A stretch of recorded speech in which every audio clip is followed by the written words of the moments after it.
Hello, everybody, and welcome to this week's session of Glory of the Giants here on Swindler's Den. I hope you're ready for a fun time tonight, but before we get started, a few quick announcements. Hey, we keep teasing it. It's gonna happen. We have recording dates planned. It's just life gets in the way sometimes, but Spelljammer is returning to the channel soon. We haven't decided on Wednesdays or Fridays yet for when it goes up, correct? We're just gonna play it by ear when we get there. Yeah, we'll see what happens. It'll probably, I don't want to say for sure, but it used to be on Wednesdays, and this is on Wednesdays, and since this is gonna be every other, it might actually make sense to do every other Wednesday with the show as well. I don't know. So it'll probably be Wednesdays, but yeah. But hey, to figure that information out, there's an easy way to go about that. Both subscribe to the YouTube, turn on notifications if you haven't, as well as join the Discord channel, because we'll be posting about it there. And while you're there, you can talk about all your other favorite shows here on Swindler's Den, or just your other favorite TTRPGs and other things you find interesting with the fellow viewers and players and DMs and everybody there. Other than that, we do have one other show happening currently that goes up on Mondays on YouTube, Abomination Vaults. It's a Pathfinder 2E game run by Mior, and he's out grubbing around trying to get us.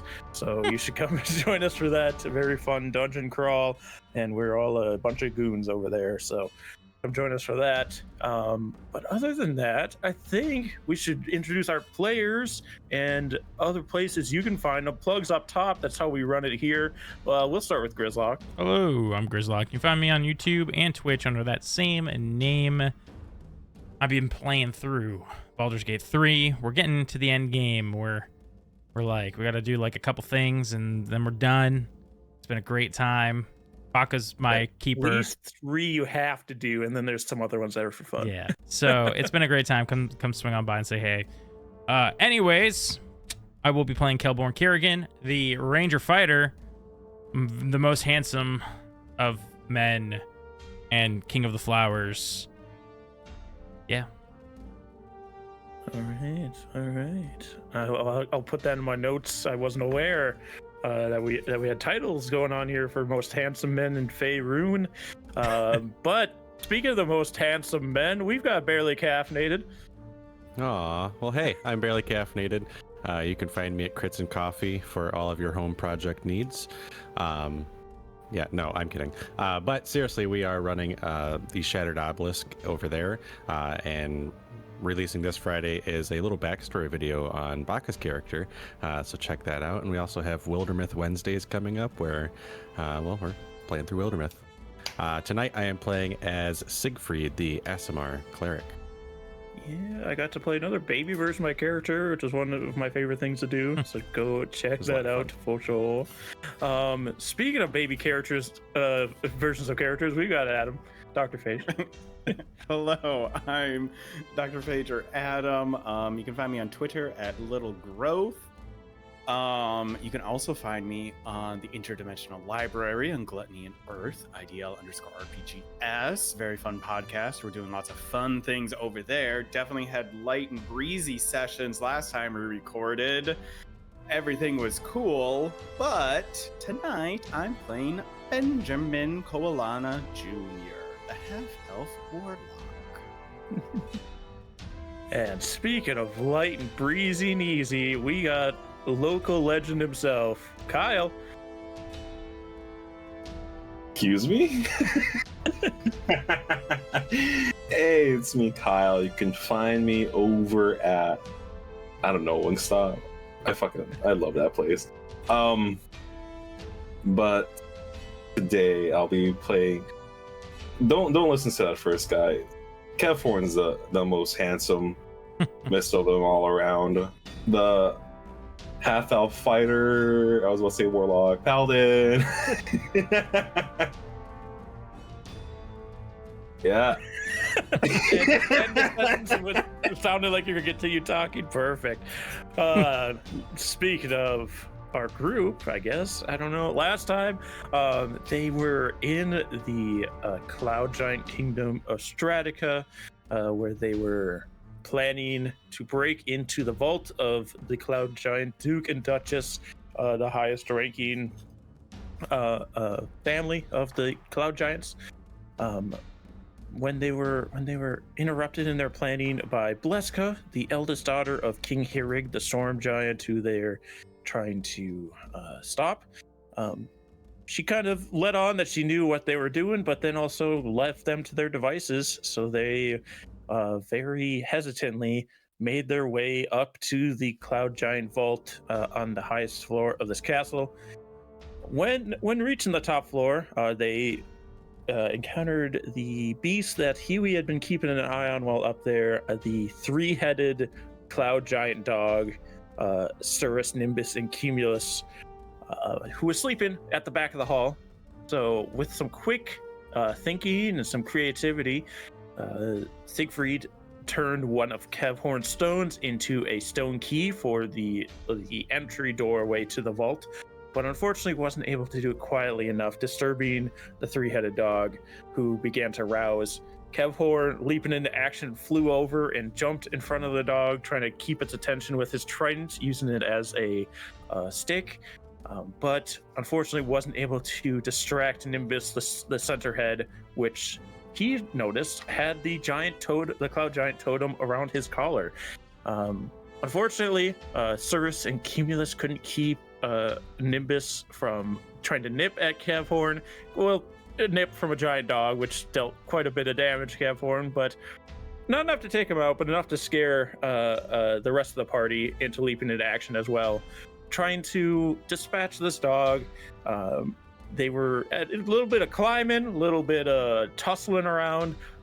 Eventually, Benjamin froze the three-headed dog in place after Siegfried threw himself at the dog to touch the Cloud Giant totem and gain its power.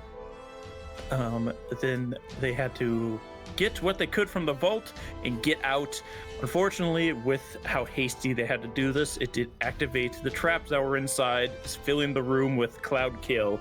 Kevhorn made his way through the spell as quick as he could to pick up as many of the smaller items to push into his bag, and Kelborn attempted to get a wedding present for his fiancée, pushed a crown into a portal to the Feywild, hoping it would land in the room with Orlin and Zavros. But who knows the fate of that crown? Our group did make it out with quite a few of the smaller treasures, and with Benjamin shattering the window, they flew out while Cloud Giants stormed the staircase and were able to escape the Cloud Giant Kingdom. Where we join them now, you guys have made it quite a bit of ways from the cloud itself and have landed on the ground, kind of checking over your griffins for injuries. Benjamin's got hurt quite a bit when the Cloud Giants hurled a spear at them as they escaped, and it grazed. Graze is a very light way of putting this wound. It did hurt quite a bit, but it will survive. And you guys are here on the ground in the dark. It is after midnight at this point. How far away from the castle are we right now? How far away would you have wanted to get? Okay, that's I think we should fly for a while at least. Okay. Like, if everyone else is down for that too, so we're not immediately within the Cloud Giant's vicinity. Like, fly for an hour? Just like roughly west, since that's where a lot of our stuff seems to be. Yeah. Yeah.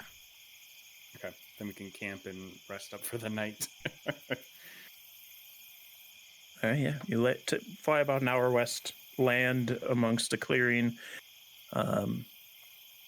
Like you're kind of at the foothills of this mountain right now, but enough cover that should be safe resting for the night. As you all dismount. As we land, I will I don't know, give pats, kisses to Errol and my owlbear. Whoa. Because I think, yeah, for those two, I don't know about my owlbear though. So isn't back, but like I feel like that was the closest they've ever been to danger. Oh yeah, or Really? also quite a bit of that cloud kill as well. So I'd be like- Technically, her owlbearer's in there, but she was holding her breath because she's a non-combatant. Plot armor. Armor currently until you use it. Never, never. That Albert's gonna live forever. But I'm gonna be like, you guys did great. I love you. I'll leave some food out for them. Put some protein powder, I guess. So, what did you manage to get out of the vault?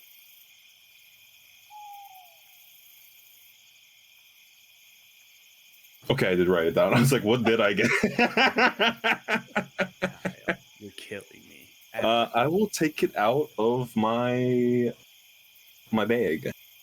Yeah, you pull out. It was a ring, the Dino Nuggy crystals, and a bracelet. Yeah, each of these dino gems are like this big, like a small dog size or a cat size, I guess is better. And then, yeah, you got the ring, got the what else did you say? And the bracelet. Yes, the bracelet. Do you mind if I take back my bag of holding? Oh, yes. Thank you. And I'll need my armor out of there. Oh, Eddie. Start pulling that out. Also, I don't have it, but there's a big crown sort of tiara thing I thought could be a good gift for my fiance. So I might have sent it to the Fae. Fingers crossed they get it. Are you use the axe to send it to the Fae? Hey, Okay. Well, that'll be interesting. That'll be a fun surprise for them. What if it landed on something? Or someone. Oh, I'm sure they'd be fine. It's not that big. Or your cat? Don't Or bring my your cat into fiancé. this. Now I'm Mostly worried. Just to verify, I'm going to cast Detect Magic. I'm assuming all of these things are magical because they were in the vault, but Yes, they are all magical. would have been a The little. Dino Nuggies are magical. It's just a You're big not just ring.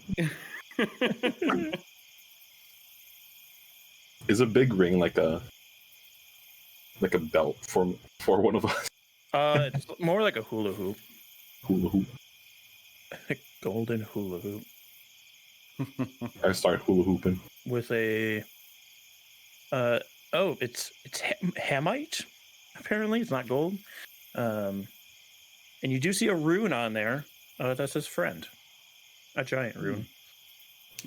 That's interesting. What does that? Still hula hooping.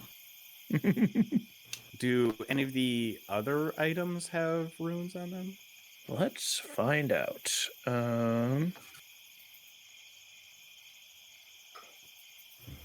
Let's quickly find out. I think they do.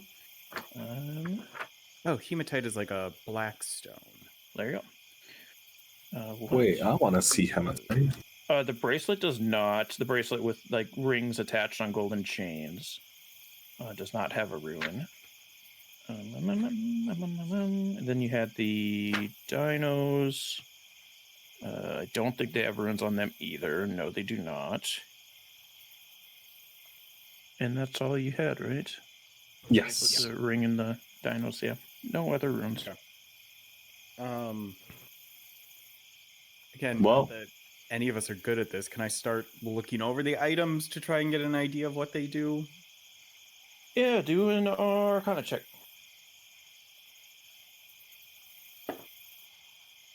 It's an 11. You know that the bracelet and the ring are trying, like you can feel them trying to attach to arcanely. So you know that they require. That's the word I'm looking for. Attunement. The dino gems do not seem to require attunement. Oh, okay. I mean, we'll have to set up watches tonight, and either tonight or another night.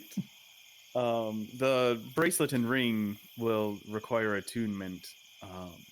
Am I attuning to it right now? That's a great question. Or are you just headbanging? I'm hula hooping. The figurines don't, but I don't know what they do necessarily.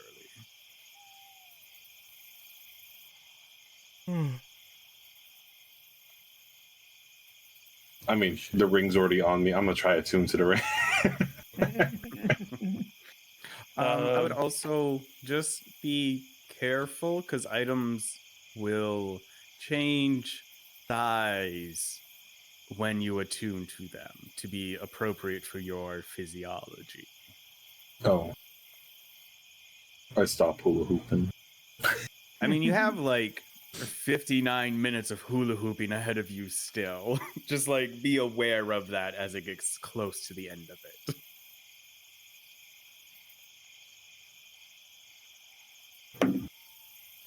So how worried should we be about them tracking us down?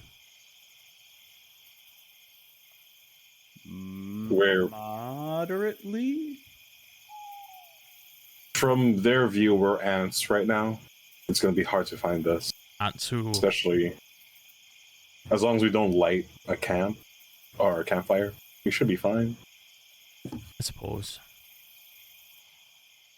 I also don't know how much of force they will muster before the Duke and Duchess come. So I don't think they would be moving the castle or doing a lot of movements before they show up. Hey, We have plenty of mustard anyway. they may be a bit distracted as well. Yes, so we probably have a short period of time to get some distance from them, and then it is just as easily as we can track them through the sky, they can track us through the sky. So traveling by air will be harder to track down. Siegfried, have you figured out what that totem does yet? Yeah. Well, I haven't tried. Can you throw rocks really hard? What about feathers? Can you throw feathers really hard? Can you fly? Oh, I mean, I can theoretically throw all of them hard. I just don't know how far they'll go. Perhaps I can try on one of you really quick. No, no. Come here, Kelborn. Ah, see the light, Cowboy. See the light. Kelborn, can I see your rock? In front of others? Oh yeah, I will. I'll give you a rock. Can I like throw the rock at a nearby tree? Yeah. Give me I read that wrong. Oh no, that's fine. We can do that by. Give me a it'd be a strength check. Oh boy. Okay. And you can have proficiency because you have this totem. Oh, not bad. 18. Yeah, you see Siegfried hurl this rock again. Kelborn's rocks aren't like this. They're like this big. They're small rocks. Right. He chucks it at the tree, and you see it connect, and you hear boom where it hits, almost like thunder clapping, and the bark shatters away from the impact spot of this rock. And for the audience and for Siegfried, which he already knows this, the tree wouldn't be able to see him anymore. because trees don't have eyes. Yep, that's why. It could see him before, but he hit him right in the tree eyes.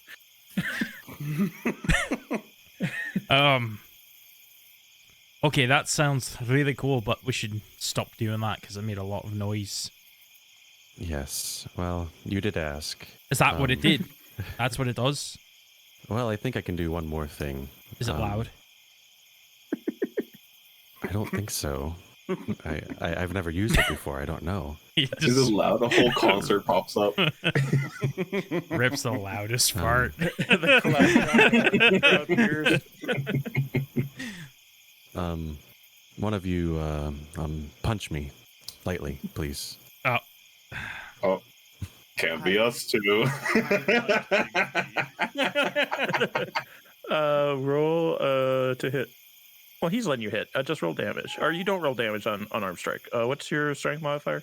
Well, I don't roll damage, and I also do not do damage because I have a -1 to strength. So Yeah, I do it's, 0. So and it's truly your just like strength a- +1, so you'd be He just 0. pokes me. healing punch. So technically, you would have resistance to this if you wanted using your reaction, but it's 0. So, but you can narrate the rest of it. Yeah, so you go to punch Siegfried, and your arm goes through a cloud. Siegfried's body has turned into a cloud, and what was once there is now a silhouette of Siegfried. And Kevhorn, you feel a hand pat your shoulder. Dad? That's Well- pretty useful.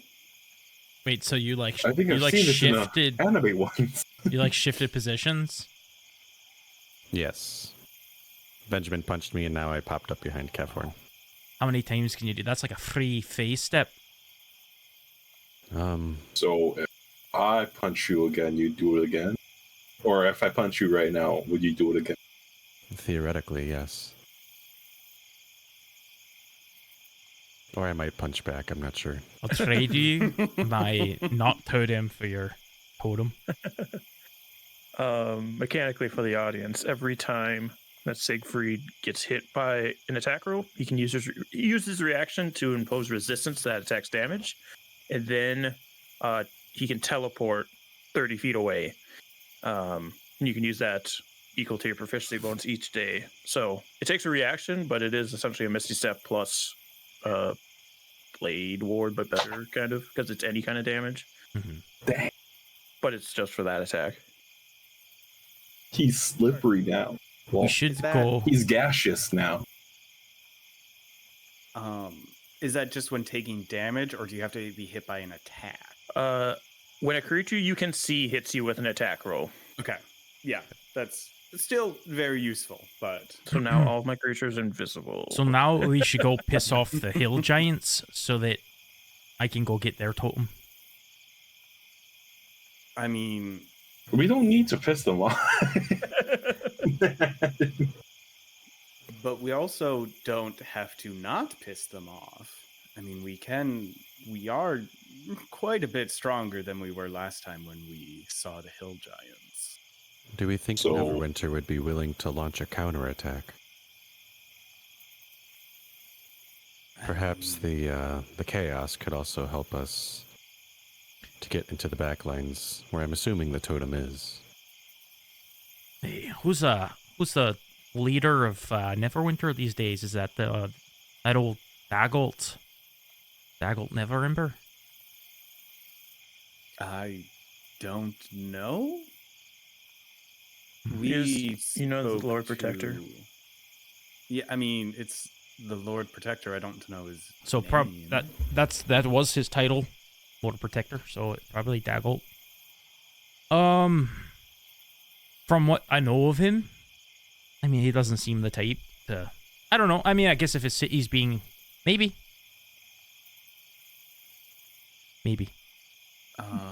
We can also talk to Captain Zanel, at least to start with. That's who we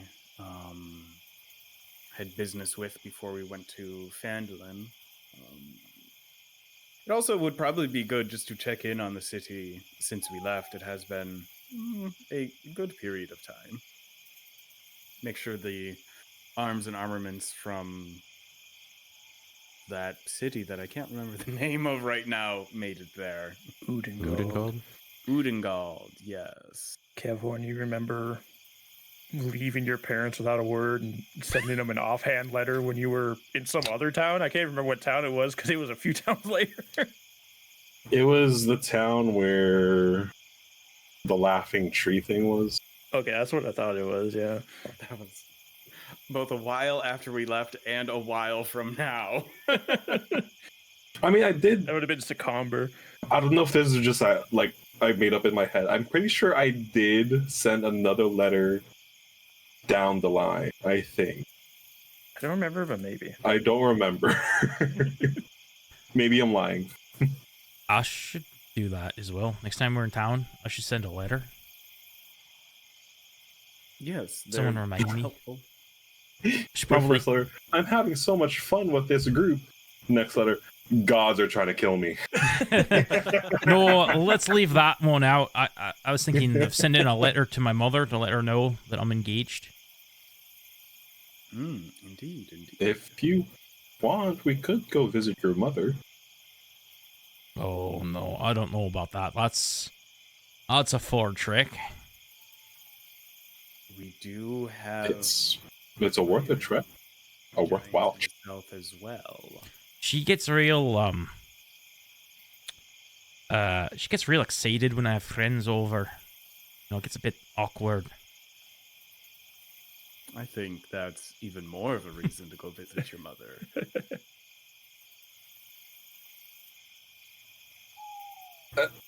I'm not gonna say it. Also not going to say it.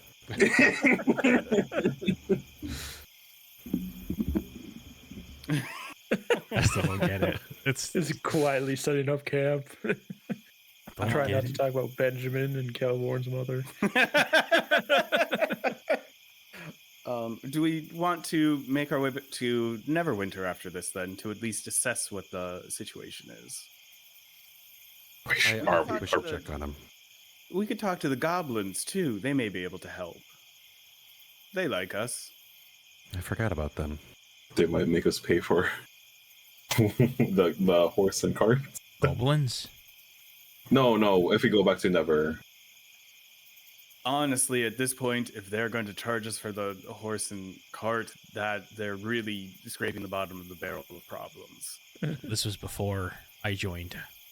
I see. Yes. The cart that we had, that we traded for horses that we then left at the bottom of the Star Mounts, that came from Neverwinter. From goblins. No, from the city No. itself. Oh, from the Hell Giant. We made friends with the goblins by drinking booze out of a shoe with them. They called it a shoey. It wasn't bad. You guys did. Yes. Nami. I've been trying to make friends everywhere we go this entire time. Except for that one area. Fine. It was purified. It was fine.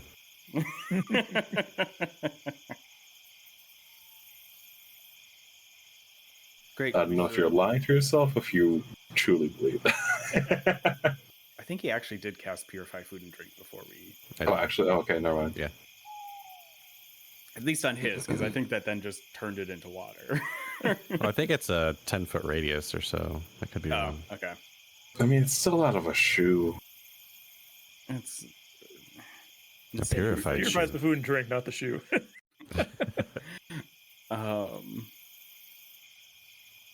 We should rest up then, set up watches, and then leave as soon as we're rested. that's good. I'll take first watch. I can take a watch. I'll take third watch. Siegfried, no Fourth watch, watch. or you want I'll to do join a fourth watch, watch. or I mean, yeah, you can Or do do fourth we watch need- if you want, Okay. or you can double up somebody. Doesn't matter. So Kevhorn is attuning to the ring. Is anybody trying to attune that bracelet?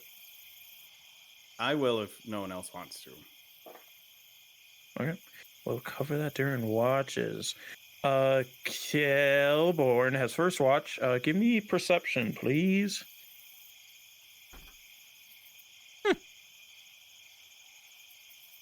That's a 10. Oh, sorry, it's a 9. It's 9. Do you have a fire going? No, I think we specifically said we didn't want to have a Yep, fire. that's what I figured. And you kind of sit here looking around in the dark, your dark vision allowing you to see in black and white as you look amongst some of these scatterings of trees and rocks and the foothills behind you. Once or twice you hear like pebbles falling down the side of the foothills, but nothing that seems too dangerous coming for you. Is there anything you want to do during this watch, or just hang out? I like gaze up into the stars, and this music starts to like pick up, and like I start to do this Disney style music scene about how much I miss home. Is this a good quality Disney music, or is it more like Wish music? Oh, this is like Moana levels, or like okay. Yeah. The bugs are your backup singers. The Right, birds it's are doing crickets. dances. This is what's going on in Kelborn's head and why he's not paying attention to the It's surroundings. not full music. to Sphinx is cover a main singer. up ambushers. Yeah, no, you have a quiet little musical in your head. Your watch goes by smoothly, other than the perking up to hear the rocks tumbling once in a while, but nothing. Again, you don't hear any follow up to it, so it must just been something moving away or nothing to worry about. And you wake up whoever second. I assume that was Cavhorn, right? All right, Cavhorn, your watch. Let's do perception check first. Okay. Okay. That is a 23. A 23? Yes. Okay, cool. Let's get you your magical item. This ring, while you have slept and attuned to it, has downsized to fit your finger. And you would know that I will give you this in your journal. Cavhorn Kyle. You would know this, now know this is called the Ring of Amity. And the information will be for you. It's a novel. But we do have to resolve some other things about this ring because it is an artifact. You get to get 3 other attributes to it. So I'm going to have you roll for these attributes. And I will give you those. I'll tell you them now, but I will actually put them in the item's description later. So you will end up getting 1 minor, 1 major benefit, and 1 minor detriment. So let's start with the minor benefit first. D20? D100, sorry. Oh.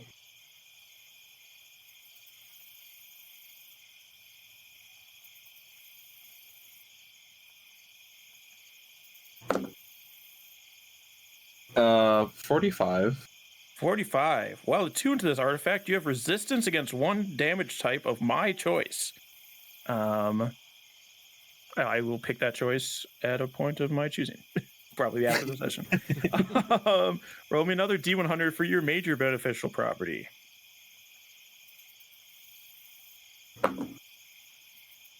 That is a 97. 97.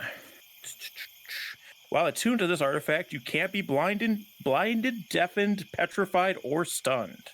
Ooh. Nice. And that's really nice. give me another D100 roll for your minor detriment. This is what I'm scared of. It's only a minor. Only a minor. You can no longer summon. You can never walk. You will never walk again. Oh. Even when unattuned from this item. Oh. 82. 82. While attuned to this artifact, you deal 1d6 necrotic damage to any plant you touch that isn't a creature. So as you put this ring on, you just see the grass under your feet start to shrivel and die away. So stay away from Siegfried.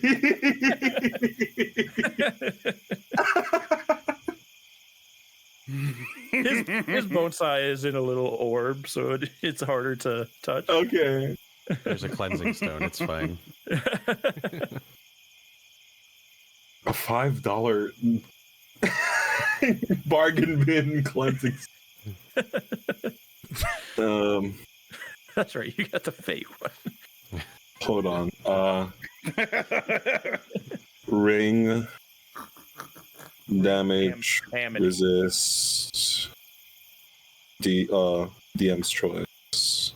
Yeah, I'll put that all in the that little sheet I just gave you after the session. And then I get resistance, or what was it? It was resistance to a damage type of my choice. It was you can't be blinded, deafened, petrified, or stunned. I'm just completely immune to 1d6 it. necrotic damage to any plant you touch that isn't a creature. Blind. I'm just gonna say CC. Sounds good. Maybe my And I hate plants. Got it. maybe it's actually a baby ant, and I've had a pet this entire time. There you Oh, go. It is a little creature. that's clever. Don't you already have? Then you're gonna have two pets. I forgot the name of the rat. mouse. A suffer mouse. Yeah, Suffermouse. Brother Suffermouse. Brother Suffermouse. Outside of your new magical artifact, is there anything else you're trying to do during this watch? Yeah. Hit up my homegirl. Homegirl. Give me religion. What is my religion? Wow. Oh, 0. That's a 19, though. You start to see spirits, like white orbs, begin to materialize next to you on the stump or like log you're sitting on, and the shape of a tall, armored female appears next to you. Faerun. It's been a while. How's your search for a divinity go? So far, I haven't come into any more bumps that I remember. No, nothing religious happened to me. Nothing religious happened to me. But I had a question. Yeah. Were gods always... Did gods start out as gods, or were they mortals at one point? Depends on the god. Some of them ascend to deification. Yeah, that's the word, deification. Others are created by their followers. Others were there from the beginning.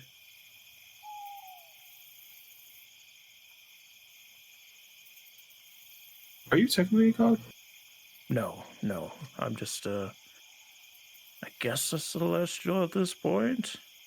It's a guardian spirit.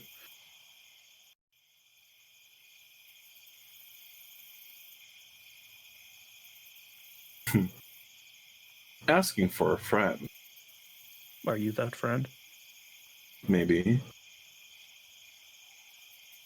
What does it take to become one? Become a god? Yes.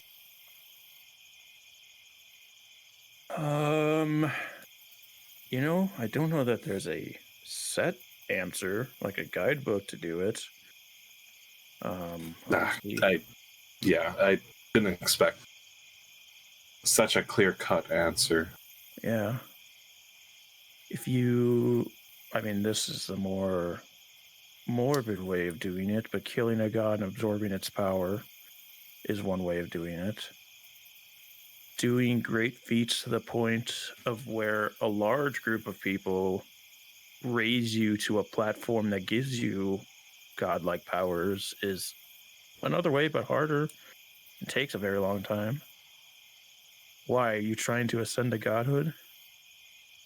It's very lofty for a paladin who doesn't have a god yet.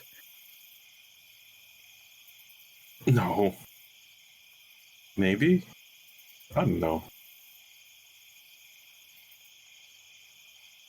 I just thought it would be cool if I you know how paladins obviously are granted power by their gods. Gods or other. Yeah. What if I granted myself that power? I mean, warlocks are able to do it. Why not paladin? Theoretically possible. Wouldn't be as easy as warlocks, but not saying you can't. I mean, I got my powers from the other spirits, the other guardian spirits. So you don't necessarily need a deity to give you your powers.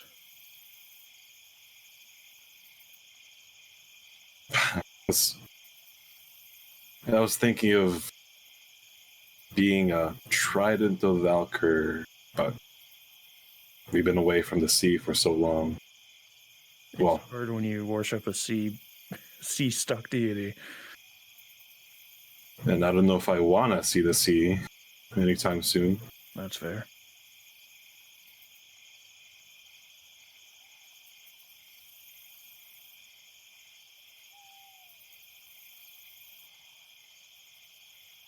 But thanks for this conversation. Of course. I like your ingenuity on how you're going about this. It's not an easy answer for you, obviously. So There's still that. There's still this guy. He pops up with Echo. I don't know what the heck that is. Do I even want to know? If I become powerful enough, maybe I could find the answer. you do seem to have some strange power connected to you.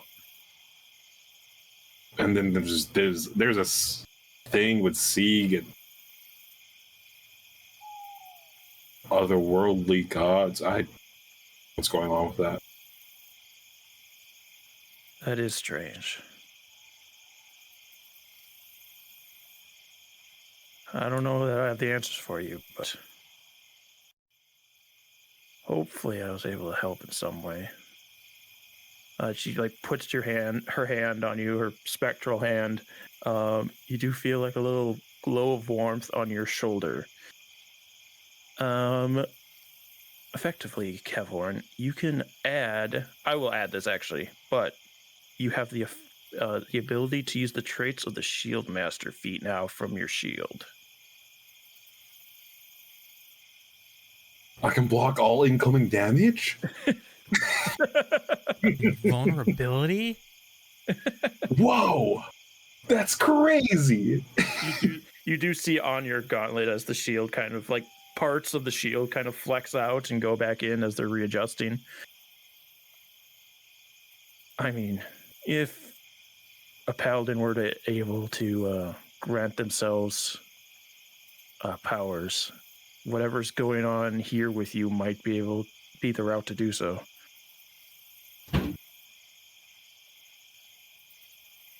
Hopefully. 'Cause right now, I don't want to put faith in any of the gods that I've come across with. They all seem to have their own agendas.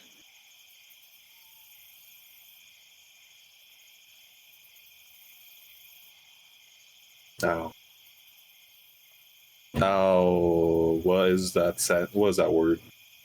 I will stop taking more of your time. Yeah, as you looked away to look for this goodbye, essentially, you turn back and she's already gone.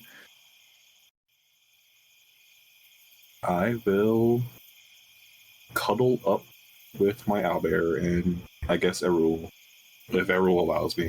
Yeah, Erul is around, kind of curled into his own ball, and then the owlbear's tried to snuggle in as best as he can into his muscly arms. Then you kind of get in between the two of them. After waking up Benjamin, of course, for his watch. Yes. Benjamin, give me perception, please. Can I use Huey to give me advantage? Yes, you can. That is going to be a dirty 20. Dirty 20. As Huey goes up into the air, don't see anything moving around up there. It seems to be pretty quiet night over where you're at. Maybe Huey once in a while hears like a very low lowing from pretty far away. But seems like an hour away probably. Okay. Sounds about right. Let's do your benefits and detriment for your new item, the bracelet, which is, you would now know, called the Bigsby's Beneficient Bracelet. And I will give that to you in your journal. And then roll me a D100 for the minor benefit.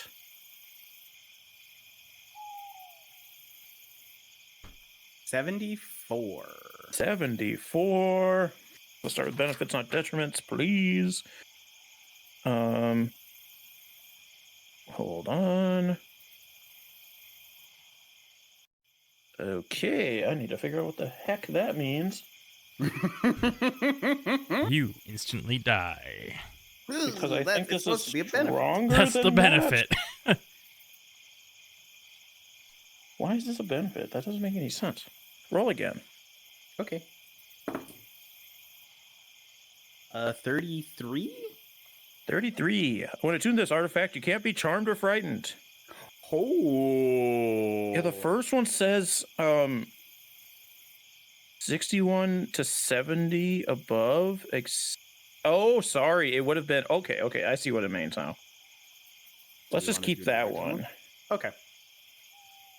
I feel... Because I'll just tell you what the other... Actually, I'll have you choose, I guess, because I did mess this up. I don't know how to read. Because the other one would have been, while attuned to the artifact, you can use an action to cast one first-level spell, chosen by me, from it. After you cast the spell, roll a d6 on a roll of 1 to 5. You can't cast the spell again until next dawn, except it'd be a second-level spell instead of a first-level spell. So you get a second-level spell for free, effectively. That you can cast quite a few times until you roll 1 to 5. Honestly, I think I'll take the second-level spell. Okay. I will get you I'll that take my spell. chances on being charmed, because I think I already have from being a half-elf. Advantage on it. At least I have advantage on it. Yeah, so I will get you your second-level spell later. Cool. Let's do another D100 for your major benefit. Yeah, because I was just reading, I'm like, does it mean the second level spell, the spell of the item, but the item has a higher than a second level spell? That doesn't make sense. We got 69 for the main 69. Okay, I mean, you're going to be getting a ton of spells. While it's in this artifact, you can use an action to cast a 4th level spell chosen by the DM from it. After you cast the spell, again, roll d6, except it's going to be a 5th level spell because you rolled higher. Okay. Damn. He'll be getting a 2nd level and a 5th level that I get to choose. Okay, And that's nice. That's Roll nice. a D100. This one's probably going to be real shitty. 37. 37 for your detriment. 37, you said? Yes, 37. Okay, it instantly left my brain. I'm sorry. The detriments. You can't cast any spells. While you are attuned to the artifact, you are physically ill and have disadvantage on any ability check or saving throw that uses strength or constitution. Strength and con check? Yes. Saving throws and ability checks. Sorry, both. So you got some good benefits, but pretty not great detriment. Is this one of those instances like in Baldur's Gate 3, you can put the item on, use the spells, take it off? No, Yeah, because this is attuned ones. There's no attunement in Baldur's Gate. It's not the end of the world, because honestly, I don't. You're just a glass cannon. I mean, I also don't have a ton of concentration spells for battles. Like my elemental is a concentration spell. But other than that, I think I can live with that. Yeah, And strength, it doesn't matter. I already have a -1 to it. Yeah. So like, what?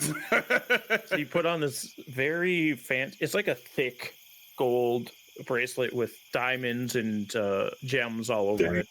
Then there's golden. It's a Rolex. Golden chains that reach out to these 4 rings that go on each of your fingers that are all have a gem encrusted into them as well. And you do start to feel physically ill.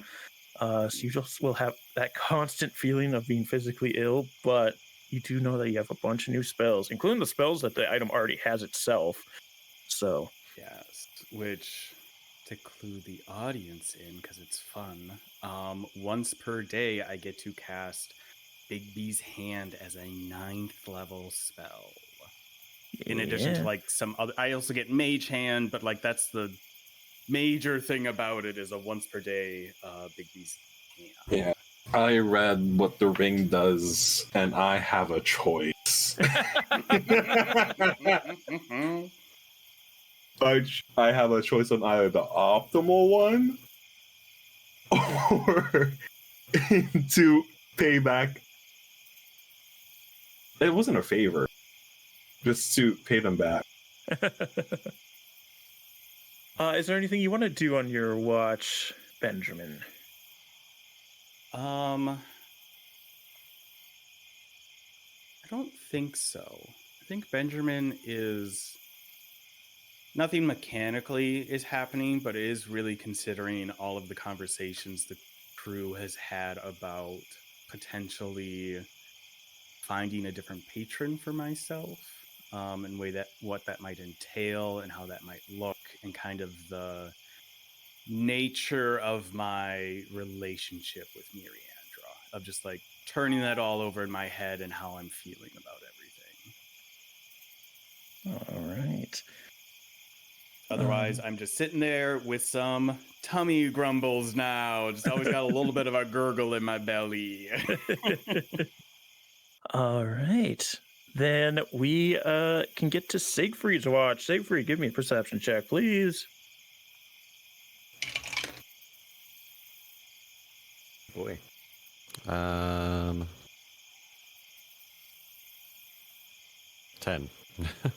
10. Yeah. So it's getting closer to dawn, but still pretty dark. You hear birds starting to wake up. And you feel your little mouse curling into a ball in your pocket of your robe, still sleeping.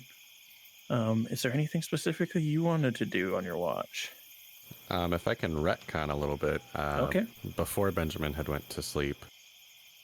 Yeah. Benjamin, before you head to bed, Yes. while we were in the Cloud Giant Castle, I did some thinking about your goddess, and the pact that you hold with her can be severed. Yes. You would have to essentially find another god to make a pact with. Or And another powerful being. It does not have to be a god. True. You but can it make got me pact thinking. with me. You're asleep. From his sleep. Oh, sorry. It sounded like everybody was awake. He just sleep No. talking. This is in between watches, sorry. Okay, sorry. I thought everybody was awake now. So there's so many people talking. I was like,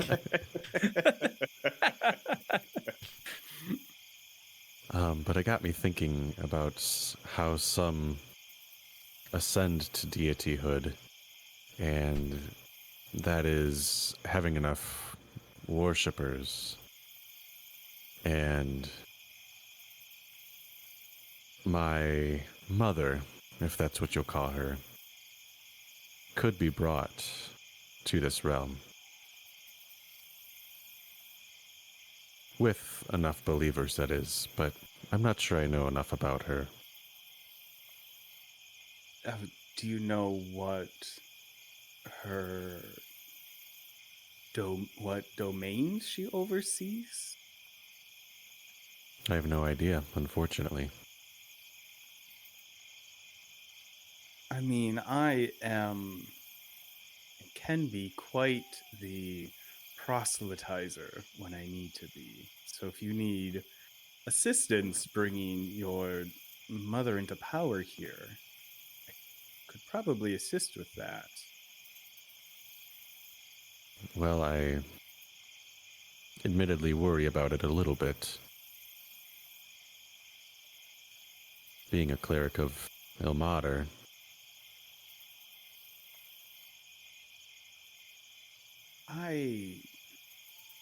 Do you believe your mother would pull any followers from Ilmater? Or would this be a separate congregation, so to speak? I'm not sure, I guess. I don't know enough about her. I more There's so also- worry about myself. Obviously, In what way? well, I'm a true believer of Ilmater, but recently I've found my mind slipping into thinking about her, maybe not worshipping her necessarily, but I've had these meetings with her. And it just worries me that if I keep pushing, then what's to happen? Or if Ilmater would forsake me for doing this. I say this as someone who is not particularly devout to any deity, but serves quite the fickle one. If Ilmater casts you out for simply reaching out and occasionally entreating with another deity, even while you are still dedicating yourself to him, and over such a minor, I hesitate to even call it a slight, then in my opinion, he would not deserve your devotion then. That is a very base, minor, mortal grievance to have, that one of his thousands, millions of worshippers has also decided to worship another. That seems infinitesimal on the godly scale.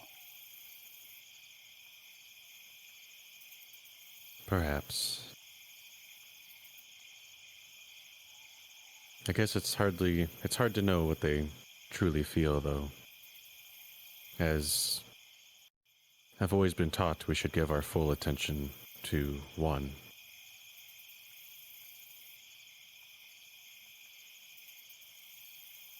I think there are benefits to giving your full attention to one, but if there is a potential overlap between Ilmater and what your mother governs, then it may be less of a split of focus between deities and more of a more honed focus on their shared aspects.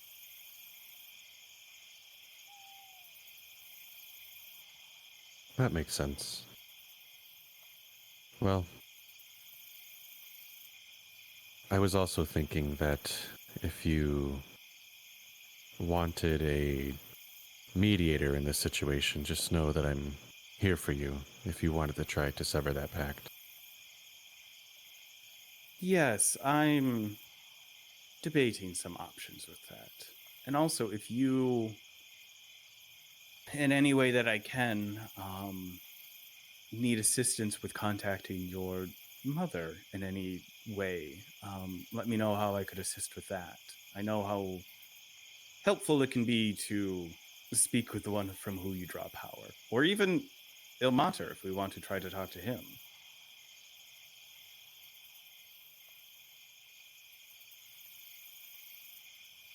I'll think on it. Good. Thank you again. Thank you for everything. Good night, friend. Good night. And Ilmater will kind of start tending to his bonsai tree. Ilmater. You were Ilmater the whole time? I knew it. Siegfried will tend to his bonsai. And as he does so, he kind of just slips into his prayers anyway. Again, trying to specifically gear it towards Ilmater, but, you know, maybe occasionally slipping into thinking about his mother as well. Well, Siegfried, you go to begin praying, and you go to speak with Ilmater first, but as you close your eyes, suddenly you, without even thinking about her, you begin to smell incense burning. And before the smoke can even part or even start to apparate in your vision, two large glowing golden eyes with vertical pupil slits open, like almost right in front of your face. And you hear a voice, startled, say, "My child, why can I see you? I can see into your realm." And like you feel almost like a curiosity begin to overtake the surprise as you feel like two bodies begin to coil around you, one like towards your legs and one around your shoulders. Not like I'm going to constrict you and crush you kind of, but just like a if you've ever held a snake, it's like a snake starting to crawl around your shoulders and one around your legs. And you feel this air of curiosity as the eyes kind of look at you, look past you.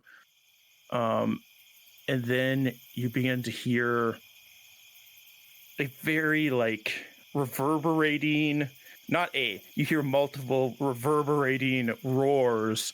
And you hear multiple like skull-splitting screams as her eyes shift. She says, "No." And then you feel almost as this connection is severed, almost like a door trying to slam closed. And the mist the smoke begins to dissipate as the eyes disappear. And as you kind of are coming back to your consciousness, you hear the echoing words of, "My children, they've come through."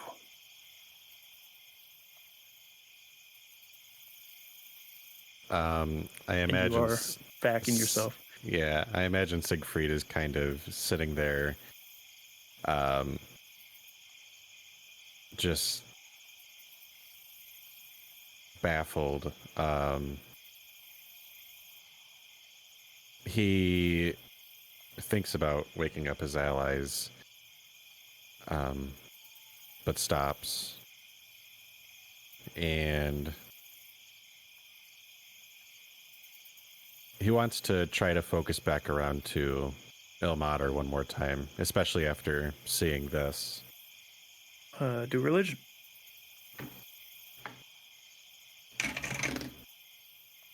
5. 5. This experience was so real to you, like you had never seen more than just a silhouette of this being that you refer to as your mother. She refers to you as her child. Now you like straight up saw her eyes. You felt some kind of presence touching you, and you heard these screams of these terrible monsters, and the echoing words of, "My children, they've come through." And also just her mentioning that she could see you and the space around you, which she's never mentioned being able to see you before. It's all so rattling, it's hard to focus enough to reach out to Ilmater to make some kind of meaningful connection. I mean, your words are heard, it's just that you aren't able to make some kind of meaningful connection to try and gain any not advice, any kind of counsel with Ilmater tonight.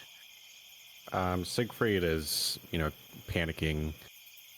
He glances around, and just keeps thinking about her words. They broke through. They've broke through. And looks up into the sky, trying to see if there's any difference anywhere, since she mentioned that she was able to see him. No, the sky is a light pink as the sun is starting to come up. The birds are more active. You can start to hear small animals moving through the underbrush, going about their day, just trying to survive in this world, not knowing of the things that you just experienced. Your ally sleeping, Keflorn being held by a roll as he's sleeping and the owlbear sleeping next to him. Kelborn speaking once in a while, singing to himself while he sleeps. Then Siegfried will try to just, take some deep breaths and recollect himself. About how far away are we from the Cloud Giant Kingdom? You flew about an hour.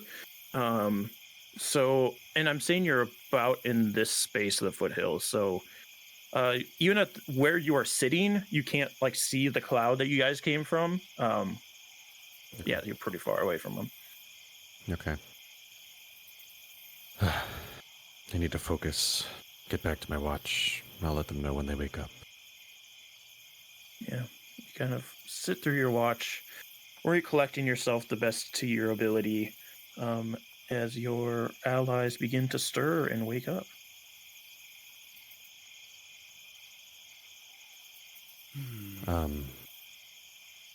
Friends, I don't mean to alarm you. What happened? I'm alarmed. I was praying to Ilmater, and anyway, I ended up seeing my mother again. But it was like our connection was severed, and she said that her children had escaped. She could see me. She's in this realm.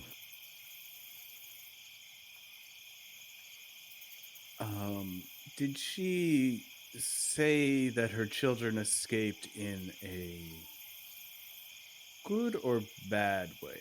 Right, oh no, my children. Me to... They've escaped. They were all in timeout. Is she worried about the children having escaped, or us because the children have escaped? How would I have taken her inflection? Do an insight.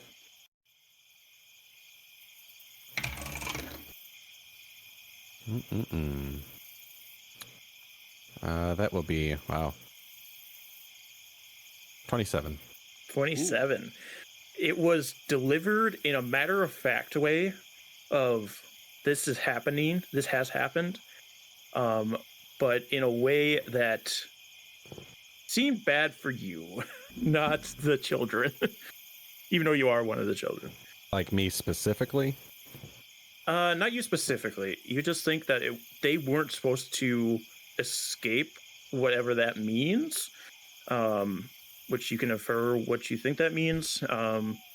Consider she tried to sever the connection between the two of you. And you also heard all those horrific roars and screams, so... Yeah.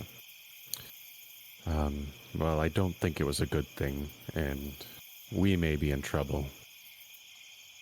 I heard some horrific screams that's just awful. And, she was coiling around me like a snake. Oh. Not in a threatening way. Snake mommy. It's mommy.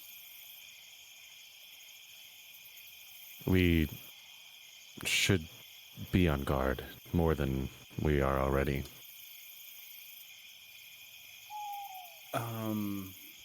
I don't know how to say this delicately. How do you feel, Siegfried, about us having to defend ourselves against your siblings?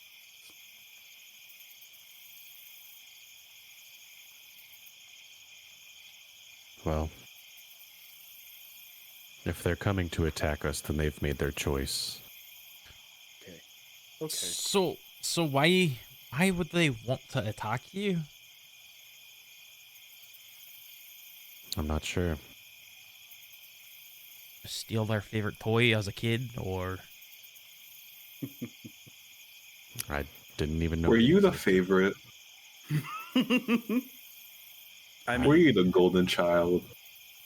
based off of the benefits he's been able to reap, he's at least one of her favorites.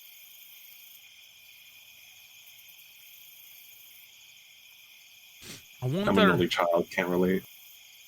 I feel like we'd get a lot more information if we could figure out who this goddess is, this mother.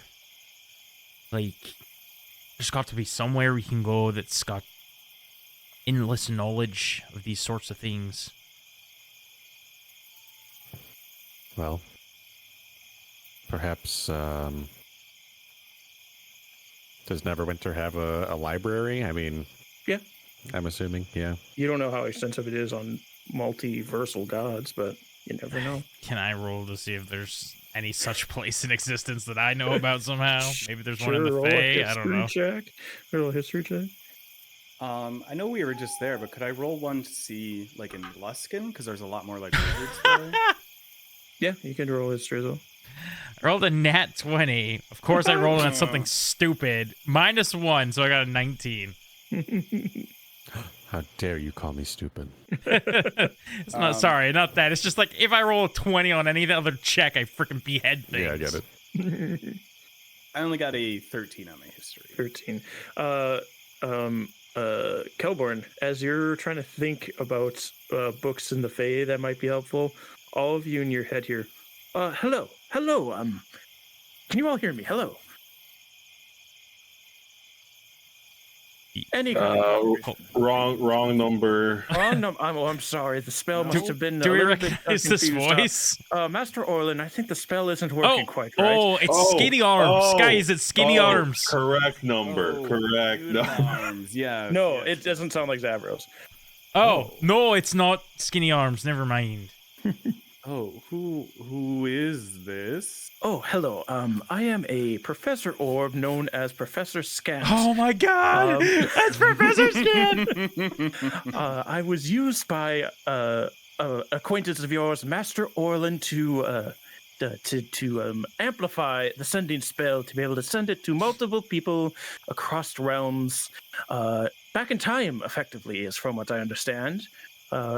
Hello to those on the material plane.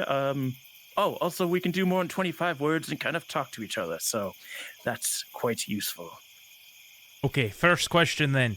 Did you receive a giant tiara-like jewelry piece? I don't recognize one being in the area here, no. No, I'm getting a no from Master Orlin. We have not received any kind of Okay. tiara or jewelry adjacent. Tell items. him I sent one somewhere to the Fae, and if he has spare time, it would be greatly appreciated if he or Noodle Arms could go and fetch it. Yes. Well, the noodle arms that you, I'm glad you know his name, Master Zavros. He is out with the other members of the Spring Court, eradicating the rest of the Fomorians from the Fae. It's been a long process, but we've been making sure that they're all out of here. Well, Master Orlin has been doing research in the Fomorian Lord's laboratories here. So, what information does he have to share? Oh, of course. Yes. The point of the matter. Well, of course, they've been doing research to mutate and change giant kin, starting with the Ettins and things of that nature that are more susceptible to mutations. You see Ettins before. Some people think that they are descendants of the Demogorgon. Some people think they're just influenced by its presence, hence the two-head situation, because they think they originate from ogres and the like, and then were mutated into those things. So, more susceptible to Demogorgon presence. You introduce DNA of the Demogorgon to them and are able to further change them along that process. Now, where that comes into play, it makes them stronger, more adapt to taking on changes, and this is where some interesting matters come in. They've been searching for an artifact in Icewind Dale. I spent some time there myself, actually, underneath the Reghead Glacier, where Master Orlin and Master Zavros actually went at one point to delve into the depths of the Netherese city, Yithrin, that was found underneath this glacier. There was a tower there that they never were able to get into. It was... They didn't have the time, unfortunately, but within that tower, apparently, is an artifact from the ancient giant civilization Astoria. And now, apparently, this King Hirig is after that artifact, and it can return ancient powers to giants that they once held. So you see... the giants currently have a harder time attuning to that unless they've been chosen by their gods. So... they would only have a certain amount of people that could attune to this item becoming stronger. Now, if you were able to mutate these giants to become stronger to withhold that energy that they would get from this artifact, you could have more stronger giants. You see where this is going? No. Okay, well, another fun thing that we found out, of course, you've seen the Ceramorphosis processes being tampered with as well. They could make, effectively, a bunch of super giants that all listened to the same commander, like a hive mind. So you have an army of super giants that all listen to King Hirig's every word. Oh, yeah, that's bad.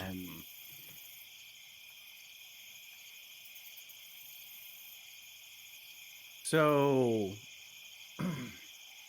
on a scale of 1 to 10, how bad is it, with 10 being the worst?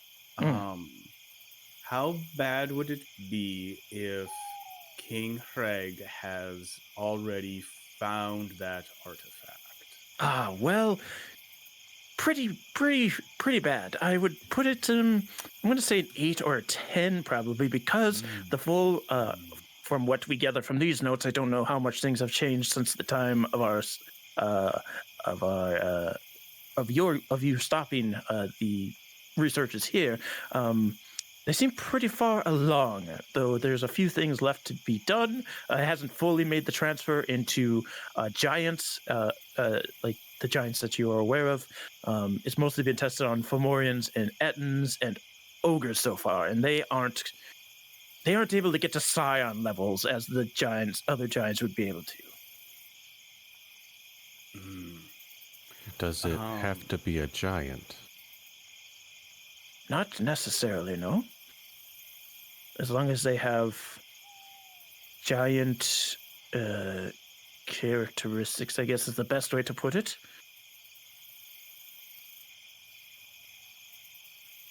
Like ogres and Ettins don't have those, aren't giants, but they could still gain power from this artifact. So there's one other thing. You mentioned that the lower types of giants can't turn into scions. What does that entail? Oh, well, giants, they go through the process of vetting out their groupings. They find those that have been chosen by their gods to effectively embody the powers of those gods. Now, it's said that giants in ancient times all kind of held that energy with them innately, and it was easier to obtain scion status than it is now. As it is now, they don't have that energy that is currently encapsulated in this artifact to be able to reach the Scion stage. But now that they have that, they could do that. And if more were given the power to be able to hold that energy, more could do that. So, based off of the research that is there, the lower giants are able to be empowered by Yes. the Demogorgon, but cannot reach Scion status through the artifact. It's a little wonky. I'm sorry if I haven't made it quite clear, because it's so much to try and purvey to all of you across realm. But okay, let me try this again. Sorry. So all giants could effectively reach Scion stage where they are now, but it's very dangerous for them to try and take on that much energy at once. So, like, even things like Goliaths and Verbolgs at this point could try to take on that energy, but it's very dangerous. The Demogorgon's DNA is would allow giants to more easily take on that energy and become Scions, with less safety risk. Is effectively what's happening here. Okay. Great. Good. So you said even Furbolgs and Goliaths could do it. Mm-hmm. Say if half-elf had claimed a totem of the giants as their own, would that be enough to kind of backdoor our way into this power? Now that is very interesting. Theoretically, the totems of the giants are giving you characteristics of giant kin. So, in theory, stay with me. Yes. But again, danger risks are high. I mean, live big, die big. Literally. Pun intended. Oh, good. Yes, very good. If we wanted to try and get put an end to this experimentation, how is it far enough along that even without the mastermind behind it, it's too late? Or if we took him out, would the research go away with him? Well, he does have assistants that would have access to the information, but if you were able to get to wherever his main source of, like, if he didn't have the DNA anymore, or the seromorphosis, the altered seromorphosis process, you wouldn't be able to, no. What if he didn't have a head? I mean, he wouldn't be able to do it. It would just take however long the assistants need to gain the knowledge that he didn't impart on them. Okay. So if we took off their heads and his head, then yes. this plan should end there. Yes. Okay. Did you find any evidence of Demogorgon DNA in that laboratory still? There seem to be replicated samples of the Demogorgon DNA. That's what I feared. Yeah, it doesn't seem to be the main source here. All right. What do you know what this artifact from the glacier looks like?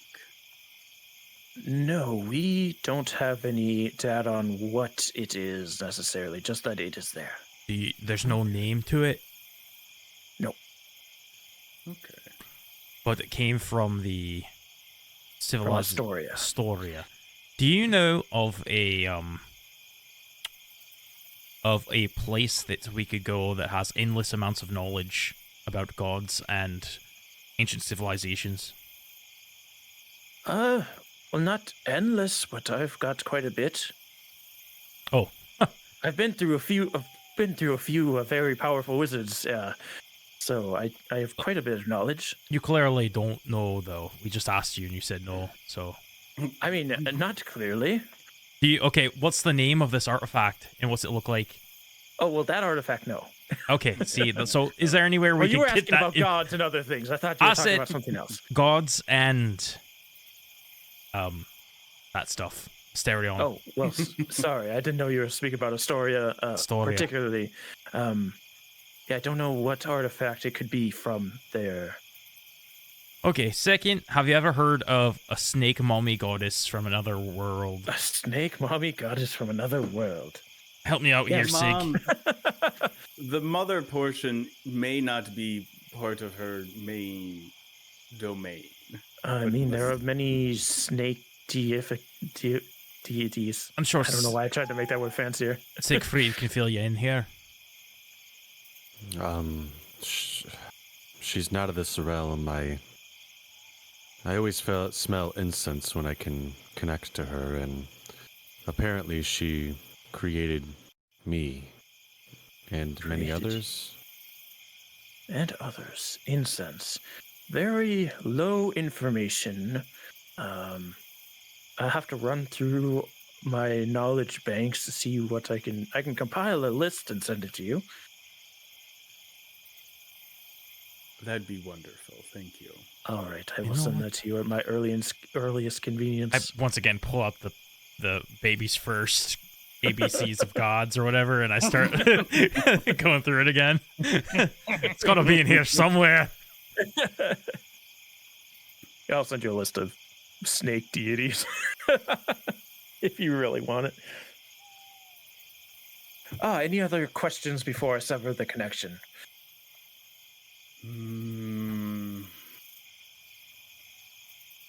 Do you know anything about death giants? Death giants. Yes. I guess, what do you want to know? Do they exist? We've seen Oh, runes. yes, truly. Do you know of a stronghold? May not be the right term for it. A gathering place for them, where they are known to be in Faerun? In Faerun, no. They are native to the Shadowfell. Do I know how people get to the Shadowfell? I'm gonna say no. Okay, I You're didn't. pretty good at Feywild I didn't know if travel, but maybe- Shadowfell was similar enough. Yeah. You haven't. I don't think you've had a reason to go to Shadowfell. no. So yeah. Mr. Skunk, do you Scant. Skont, do you Oh, careful with how far you alter this word. do you know how one might get to the Fae? I mean, sorry, the Fae? Shadowfell. Death. There are portals, much like the Feywild. Oh, do you know where any are?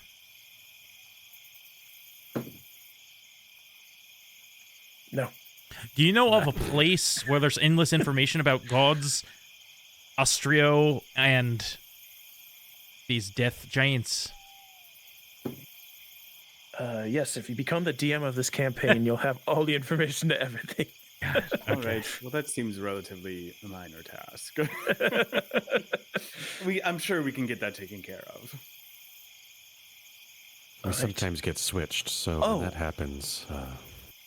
Oh yes, true. When the webcams change, Barely can quickly Google everything. Actually, if you have access to an astral library, possibly. What's that? Well, a library in the astral plane, of course. Oh, okay. Well, then that also means we'd have to get to the astral plane. Yes. I mean, endless knowledge isn't easy to obtain. Who's the current Lord Protector of Neverwinter? Would Professor Scant know this? I guess technically, yeah, he would, wouldn't he? I don't know. That would be Lord Protector Alagondar. Alagondar. What happened to Daggle? That Oh. he Well, was darn. removed from power Actually, no, wait. Yeah, sure. We've already introduced this into canon, so he has to be in power at some point. Yes, he was removed from power. All right. Thank By you. Lord Protector Alagandar. Thank you, Professor Scoff. Of course. If Kevin. you could, as you're continuing to research, if you come across any more information about death giants, getting to the Shadowfell, what this artifact might be, the dangers of trying to attune to it, that would be greatly helpful. Of course. Master Orlin will begin research accordingly, and we will get back to you at our earliest convenience. I'm just assuming, this is just to make sure, the Scions are like extremely bad, right? Like very, very bad, and like It's like dangerous. having lesser gods wandering the earth. Yes. Gotcha. Earth. What is Okay. this? Torel? Sorry. Correct, yes. Okay, just double checking on that. Yes, so it we would be know. very bad if a whole army of scions were to be unleashed Yeah. upon Faerun. Okay. Great. Thank you. You're welcome, very much so. If you enjoyed your experience, be sure to leave a review card and rate out of 5 stars how I did for you today. This is the end of our modified sending spell, and enjoy the rest of your time. Ready? Beep. Bye, Professor Scars. 2.5 out of 5. Great information. Gave us more questions. Also gave us bad, scary information. 3.5 out of 5. The tips pops up. 0, no tip. Are ya seriously considering, I don't know, morphing yourself if you could? Like, it sounded like you were interested in like becoming one of these scions or whatever. I mean, if King Hreg becomes one, we certainly have the means to become one ourselves as well. It may be maybe not necessary, but it might be useful. I don't know how dangerous it would be for us, but it is something to consider at least. But if we'll have to travel to the glacier and get to the artifact itself, if it can't be moved, and try to attune to it under the noses of a army of giants that is protecting it, presumably, it may be a long shot, to say the least. Well, I've been wondering, what if my mother's the one who created this Demogorgon? And what if it and I share DNA? From what... Because we had learned some about the Demogorgon when we were in the library, correct? Mhm. Does that seem feasible? Possible? Based off of, like, the information we already have? Not off the information you have. Okay. It doesn't seem feasible based off of the information we have. Yes.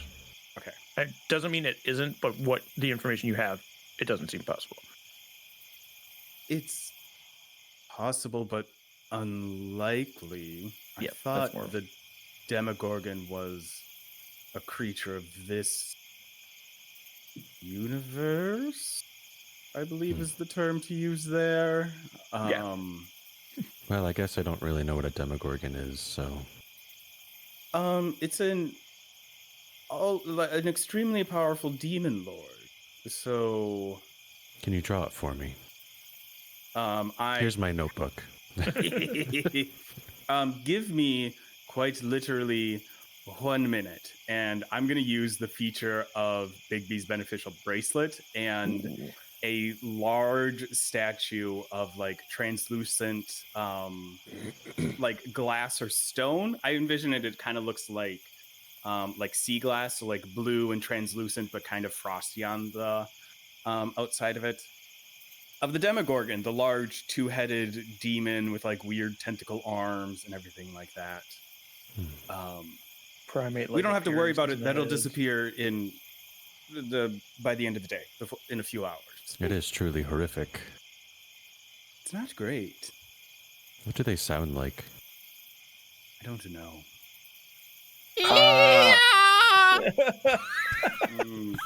That was I think it's something like that. I think it can talk. It is quite powerful and intelligent from what I understand.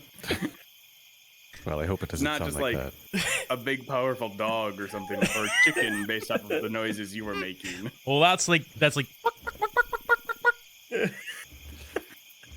I really had a hard time parsing what creature would make that noise, and those were the first two that came to mind.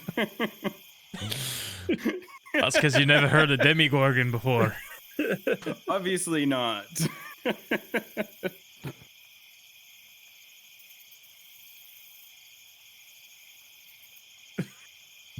Should we start making our way to Neverwinter then?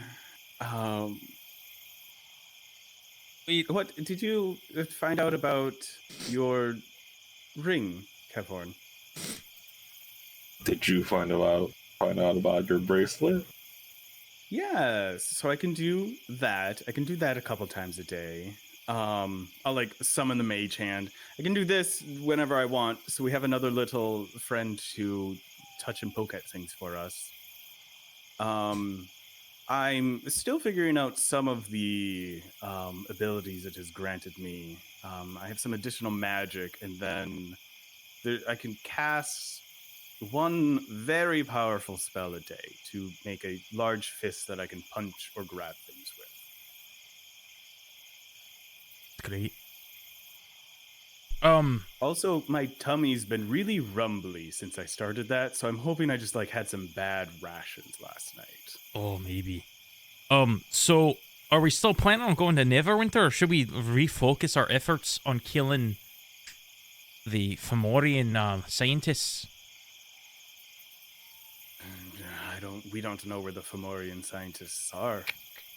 That's a good point. I believe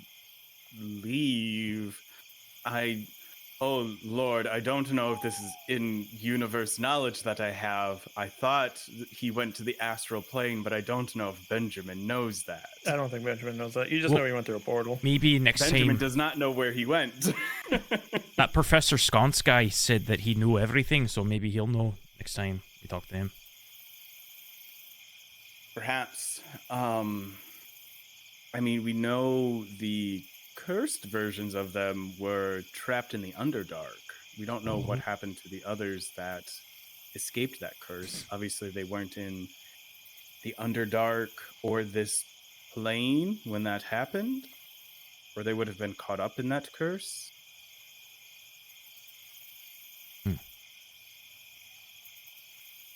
It's another giant stronghold to track down then. Right. Okay, so we should go see this Lord Protector Elagondar. Or try to, at least. Should we see how trade? many... Sorry. Oh, I was just going to say, see how many hill giants have surrounded the city. Potentially break up some of their numbers. Yeah, no, I'm starting to feel them. real jealous because I'm the only one without a Yeah. totem now. Of course. But you do have a really cool sword. I do have a really cool sword. Do have a... How about this?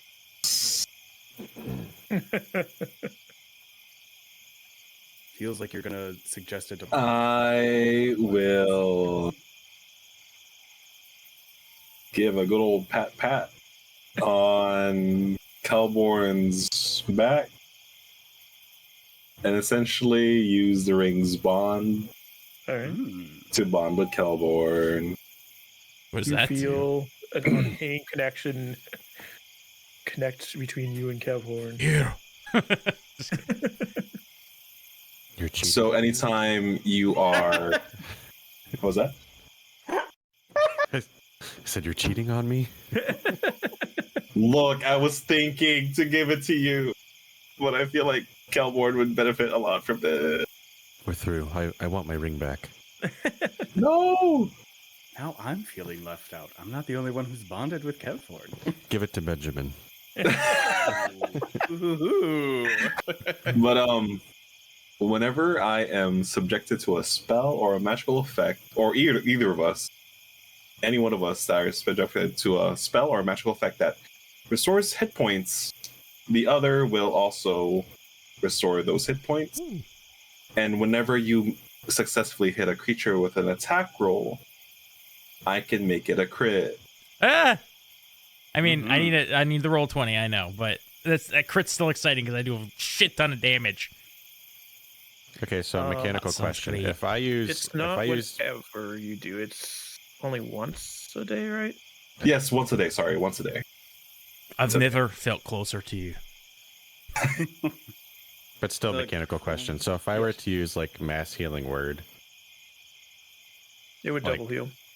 Okay. Cool. Seeing as So, like, the if two you of heal us are... Kelborn also heals. If you mass healing word, they both would get the double heal. I like that. Seeing as we are the front line, it seems optimal for us to be bonded.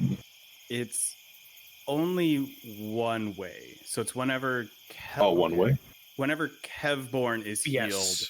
Kelborn Kevborn. is also, Kelborn would be healed twice. Yes. yes. So on a mass, Kelborn would get One. double heals. Yes. Yes. Kelborn would get double. Oh. Kelborn would get just single. Oh! So still useful, not quite as powerful. Yeah. So usually you'll try to heal Kelborn over Kelborn because Kelborn will always get it. But if you heal just Kelborn, Kelborn won't get anything. Okay.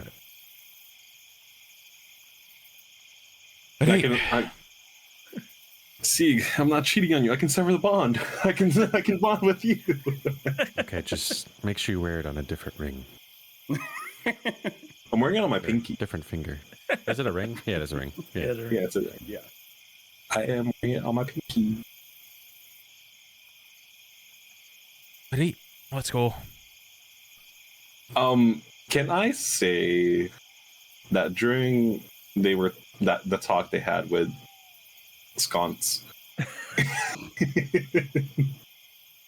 It's a very loved character from Rime of the Frostmaiden. Everybody loves Professor Scant. You give him the respect he deserves.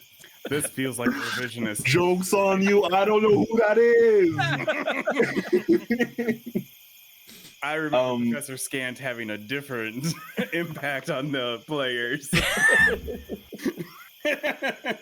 Could I roll a Arcana to try and figure out what these Dino Nugget crystals are? Yes, you can roll an Arcana check. Lucky crystals.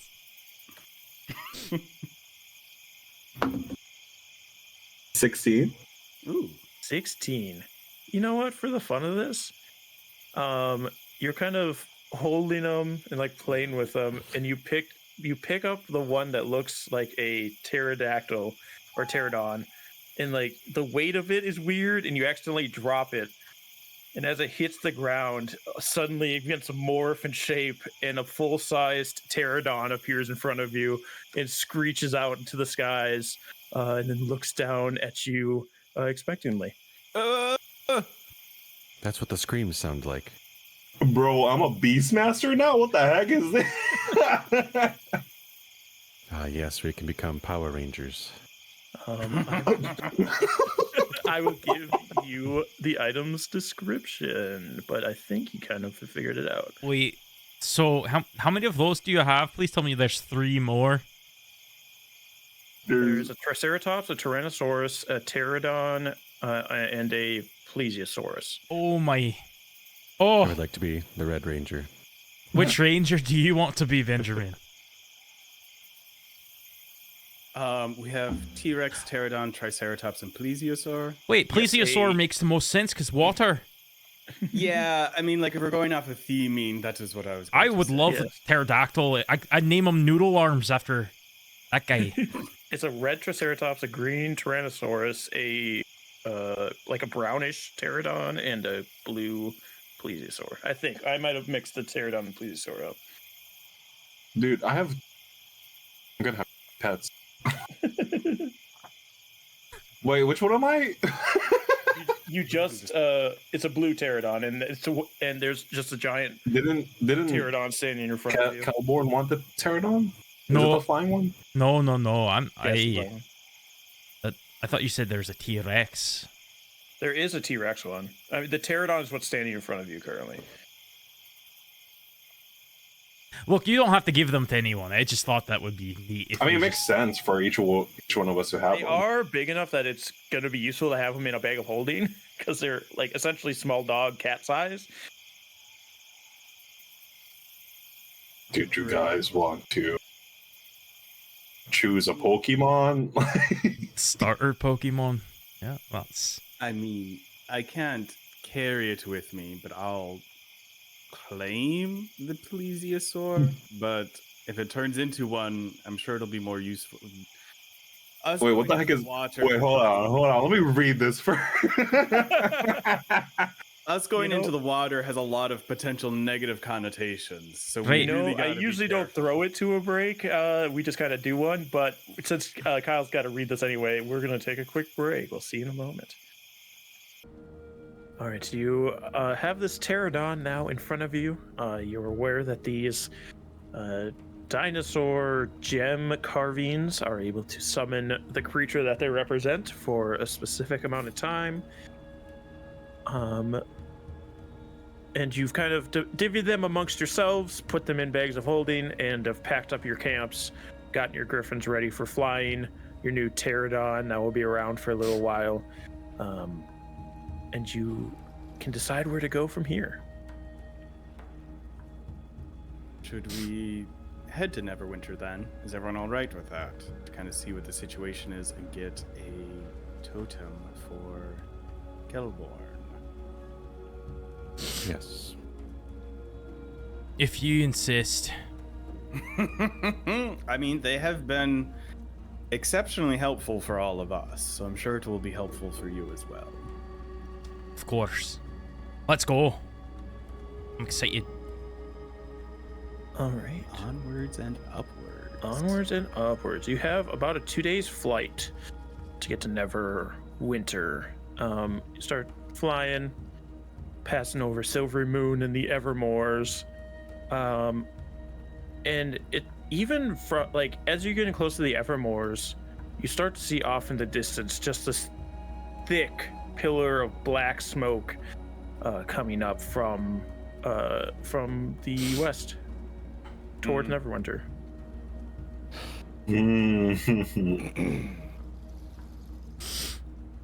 It could just be a bunch of giant cook fires. It's not necessarily Yeah.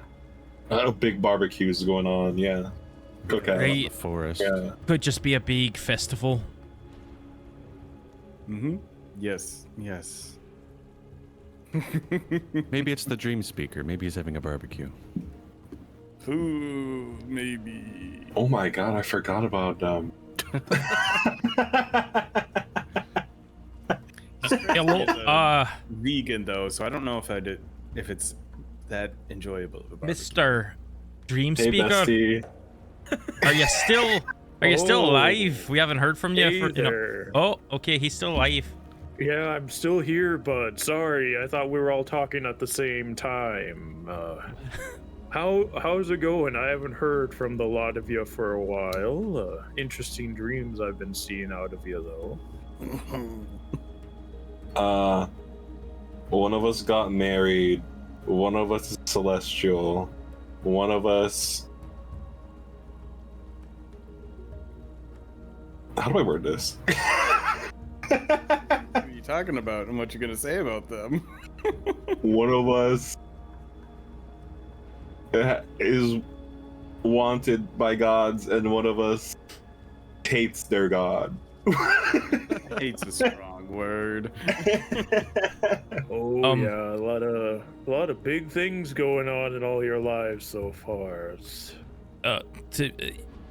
Mr. Dream Speaker, I actually haven't been married yet. I'm just engaged, and you will be invited to the wedding, so don't feel bad. I don't want you to feel well, slight. thank you. I was a little worried. You know, I want to be there for your big day. Right, I wouldn't have forgot about you.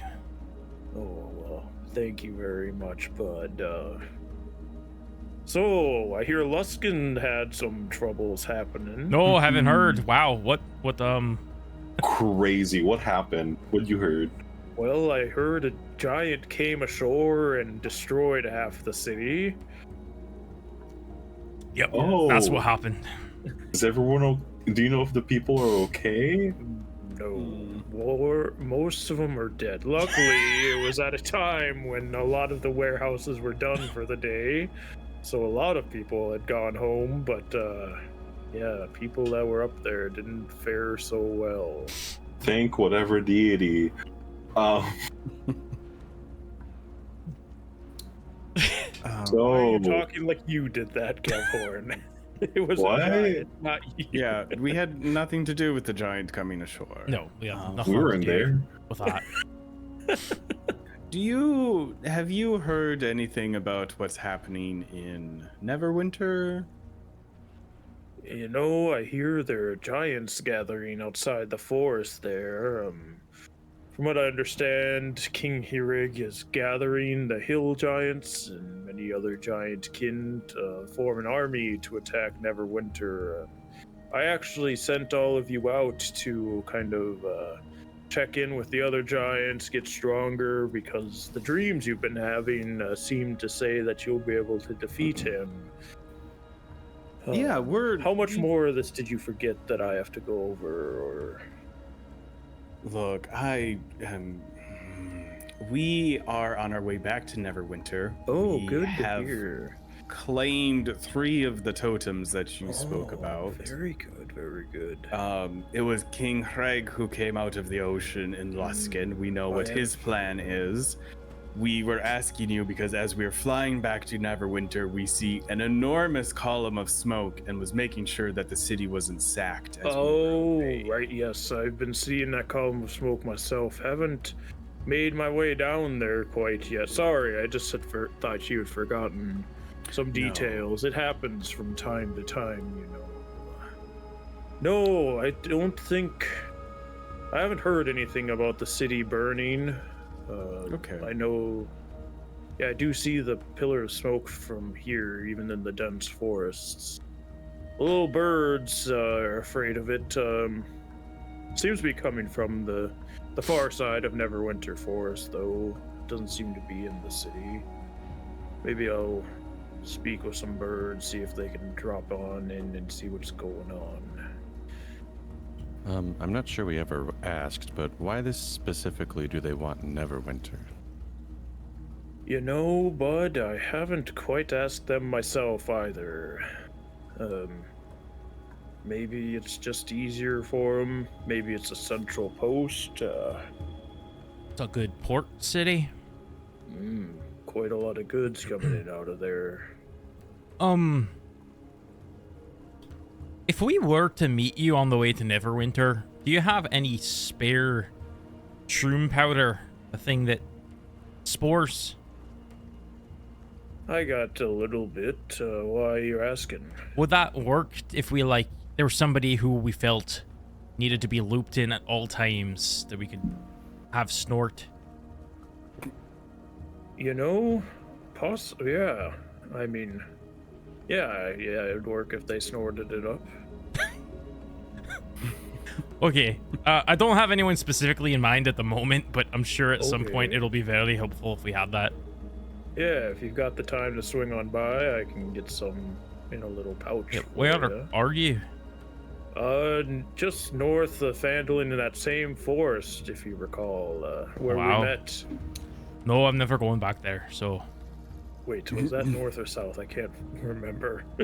I confused it, and now I don't remember anything. It was north because I think it was north. that would be closer to Okay, Neverwinter and make it perfect. easier for us. This may be a bit of a stretch, but you were familiar with portals. Do you know of any Shadowfell crossings? Shadowfell crossings. You know, Bud, can't say I do. Haven't Alright. had the hankering to make a trip down there. You know, the Wild Mother is more of a fae beings, so I'm kind of tied to the Fey realms. So that's why I know a little more about that. Is that? Oh, You should tell me more about her sometime, because this whole it's like, is there any Fey gods? Like, everybody has a god, and I don't have a god. Yeah, it's not too many Fey gods. They're usually Archfey, but Wild Mother's one of the few. Okay. No, I think we may be onto something here. Yeah, stop on by. We'll have tea and talk about the Wild Mother. Sounds great. And snort spores. All right. Well, I need to go before I say something too dumb. All right. Goodbye. Click. Click. Why did he say click when he was done? I don't know. He's a strange man. Yeah, there's many things about him I don't quite understand. Yeah. Oh, Do we want to check in on the city first and then go speak to the dream speaker? Well, he does like to talk. Maybe we could tell him to get off his lazy arse and walk and meet us.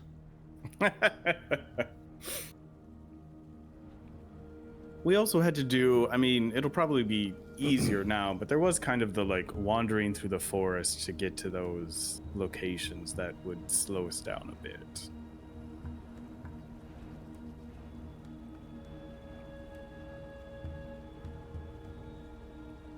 Can we just fly to it? I was just gonna see. No. I don't know how the magical forest works. I don't know if it has been obvious. I'm not really a country person. I'm kind of a city person. So I don't know Wait, how magical Are we forests talking about work. Okay, my city magical boy over forest here. that I was stationed in? It would be the same forest, yeah. Oh, can I like roll something or other? Yeah, roll a nature, I guess. I guess I'm wondering if it's safe to land near the forest with our flying beings. 9? Even with a 9, you would know that the forest is incredibly dense, so flying over it, it would be hard to see into. But I mean, it's safe enough to land near. Even like if you landed in the canopies, it'd be fine. Yeah, we could. It should be safe enough. We can land on the treetops and climb our way down, or we can just land right outside of it and find our way in. I don't want to. I think like Benjamin starts in like the group chat and then like trails off and then talks to Kevhorn specifically and says, do you think there'll be Kevhorn? Okay. I noticed the dead grass around where you were standing. Do you think it'll be an issue if you go into the magical forest with whatever's going on there? I don't need to know. It's your business, but just like we should be aware of that going into the magical, highly protected forest. Right.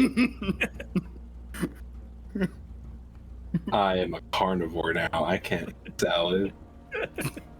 I don't know how it works. Oh, you noticed? I was trying to hide it. Wait, hold on. Every time you took a step, like a small circle of grass just died around you. I thought it was just hard getting not- heavy. No, that's not how weight works. Oh man. Oh, It's like it was turning like black. No. How obvious was this? It was less obvious because like just everything that was going on. Like there was a freaking pterodon. You were talking to Professor Scant. You've been flying. There wasn't as much foliage where you were before. I mean, it's up to you. If you wanted to notice it, because Okay. Benjamin decided he noticed it. You all can decide if you noticed it or not. Right. I guess we were flying, so it's not a big that's deal. a bad thing. That's not a big deal. We were flying, so it's not a problem. But I was just in my head, I was envisioning just a trail of dead grass leading right to we are from the cloud giants. no. No, it would have been everywhere he stepped. Right. It But was we like a flew, so footstep. we're fine. Yep. All right. Just imagine that though. It's just like a trail. Just a, Oh, I think they went trail that of way. dead rats.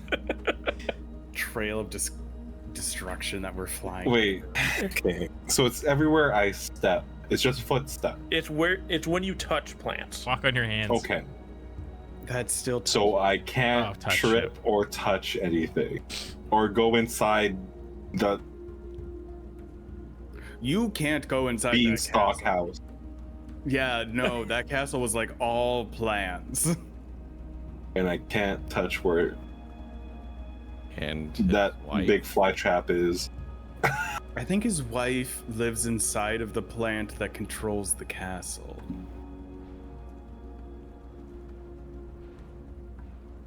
We can certainly do this. We just have to be careful about things. I mean, I'm happy to say I can that go into the as well. forest as long as I'm on my griffin. And you don't brush up against any Yeah. plant inside of a heavily overgrown forest. Look, I mean, we can wait until after Neverwinter, anyways. Because what are the odds we meet somebody in Neverwinter who we need to snort some shrooms with? I mean, Hey, if you ever wanted to contact your fiance, I was gonna say wife. we could mail the spores to her. We cannot afford to go to. What if that's like seen as a biotourism? Oh yeah, the Fae, CIA, FBI will be all over you. You don't want to do that one. I will say, I can't remember if you tried to contact the Dream Speaker or not, but it was hard to contact. Like, you couldn't contact Kephorn when you were in different realms. No, true. So it doesn't work Wait, across. no, planes. it would hurt too much to be able to do that, anyways.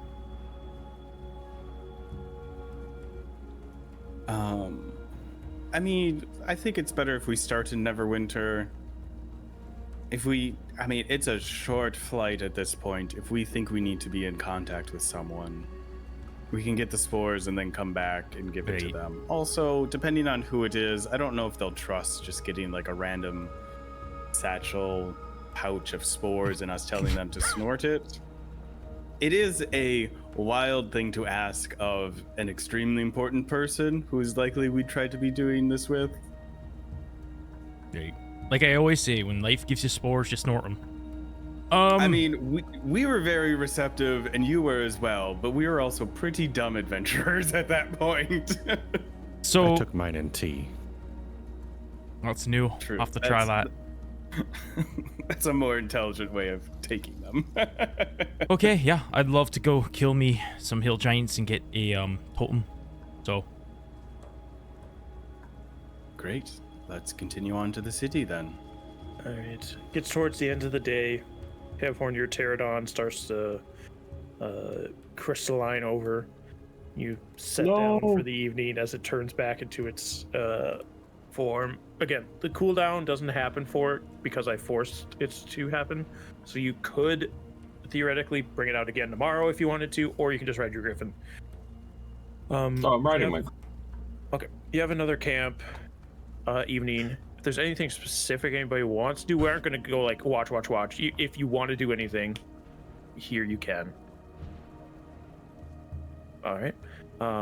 Then you just move on to the next day and you take off once again towards Neverwinter. Again, just this billowing black smoke coming up in a pillar. Like, and you can see now that it is are you guys on this page? What page you guys on? You The are map. on this page. Cool. Yeah.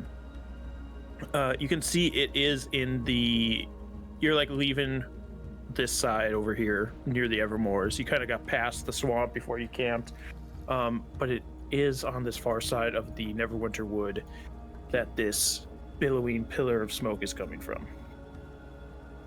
Can we do like a high altitude flyby, like 1,000 feet up or like 500 feet up or something like that, just to get a viewpoint on it? And let me look at one thing real quick. I don't think that's big enough to cover all of us. Well, in a 20-foot cube, could all of us fit inside of that with our griffins? Yeah. Okay.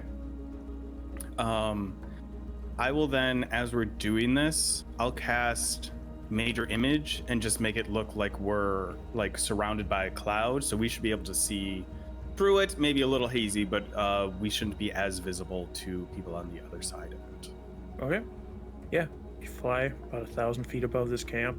The smoke is, as it gets up this high, starts to like billow out, kind of making it already a little hazy, and with your cloud as well, it's going to be nigh impossible to see you, especially from this far away. And the side effect of that is it's harder for you to see exactly what's going on down there. But yeah, if you want to do perception checks, you can. Should have made peepholes. I figured safety was more important than... Dude, what is happening? Did you roll another nat 20? Yes, this green die is broken. 27. I mean, save that for when you're attacking. I know, I gotta use 3. this, but I feel like I used them all now. Wait, I got an someone else 11. do 11. I got 23. I got a 6. Okay. I'll say Siegfried and Kelborn. Again, you were so high up, it's hard to make out details. But you do see a rather large encampment down there. It doesn't seem like the whole camp is burning. It seems like the pillars of smoke are coming from multiple fire sources. But this camp is massive. You can see a lot of different figures moving down below, tons of tents. It's got to be over 100 beings down there.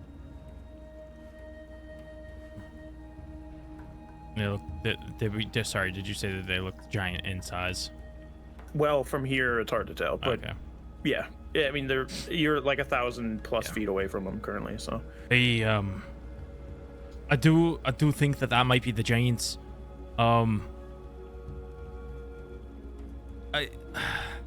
Should we make a play for intelligence where we're like we go in talking to them first and try to find out who their leader is? They might have the totem. We certainly can. I can do another little illusion that may be able to give us some cover. I could also just try to charm one of them, or I can just talk to them normally. I don't know how receptive they're going to be. Great. We can certainly try, though.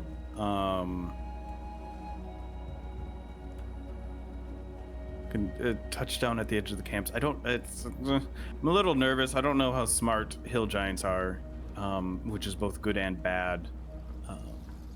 They may just attack on sight. That's what I would worry about. Is there anything we can do to show that we're like amongst them? So I was thinking about, because I'll motion to the cloud around us. So like I can do this, and depending on how dumb they are, I could make an illusion of the princess and say that we are speaking on her behalf. Hey. So you see, I have some wee folk that will be speaking for me. Listen to them. Yes, to the tune of like, I am far too important to speak with you consistently. These folks speak with my power. Obey them as you would obey me. Yada, yada, yada. Good work. Something to try, at least. We should be ready to run if it fails, as always. Do we want to like still just kill like one or two while we're at it though, or? I mean, I'm not against it. Okay. Although, if I do this, I will have limited things I can do in combat. Because, like, we have this illusion, and then I'll be doing a second one, which is kind of all that I can do in a day until I take a little nap. Okay. Got it. Or I could just try lying to them and see if that works out. Oh, well, the three of you have totems, so perhaps You could like flex them, you know, be like, I'm the hero of the stone giants. I can throw rocks. Stuff like that. I mean, the hill giants are meant to be the lowest of the giants, so if we can kind of flex on them a bit with abilities of higher giants in the ordning, they may fall into line out of habit.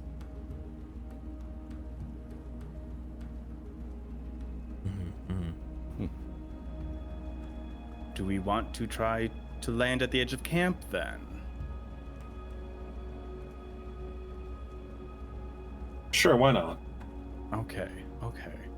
I'm gonna maintain our little cloud illusion as we're flying down, and then as we land, have it dissipate as if we are appearing out of the cloud. Too late. Darn. What were you going to say? From We're still flying down. Inside of the cloud. What if does anyone have a way of making their voice thundering and booming and loud? We could pretend to be a cloud giant. Like, what if they don't know what cloud giants look like? Or we could be like, I'm a cloud giant here to talk to you. It only lasts for 10 minutes, so it'll have to be like, I am doing this, and again, like, acting as a proxy for, like, these people are my voice here. I don't have time to speak to you. I was just thinking of a way we didn't have to waste another spell. I do have my thaumaturgy. See that? I mean, we can try that as well. I mean, I got 10 minutes on this spell. Take me to your leader.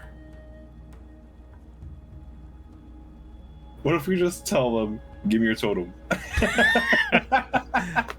What if we challenge them to a drinking contest? Seek, can you make my voice louder? Can you only make your own voice louder? Well, I've never tried it before, but perhaps if my god allows it, then I could. Maybe. Sly.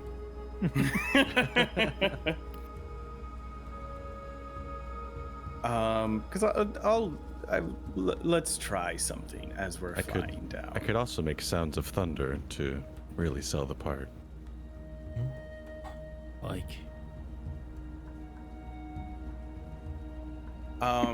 Actually, if we're going to do this, we're going to sell it a bit higher, and I'm going to have the major illusion go from like a normal cloud into a dark, like storm cloud. All right. Well, when are you doing this? Like, how close are you going to get before doing this? Because perception checks might change by then, depending on how. Yeah, I'll do it now as like we're still up in the smoke, Okay. and then as we're going down, when we get closer, within like a couple 100 feet. Like, I don't know how far like voice and such will carry, so I'm not sure exactly. Okay. Yeah, you start to descend. I'll say when you're about 250, 300 away, Kelborn and Siegfried, you start to get more of a vision of what's going on down here.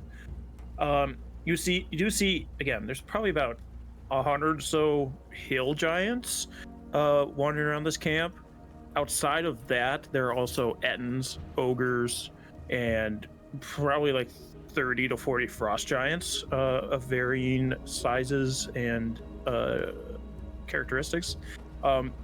Most of the hill giants, Ettins, and ogres seem to be taking like, it almost looks like carcasses that have been stripped of their meat, and throwing them on this fire, and then just like other materials that seem to be making this fire burn a lot more visibly, like the smoke is giving the smoke this black dark coloring.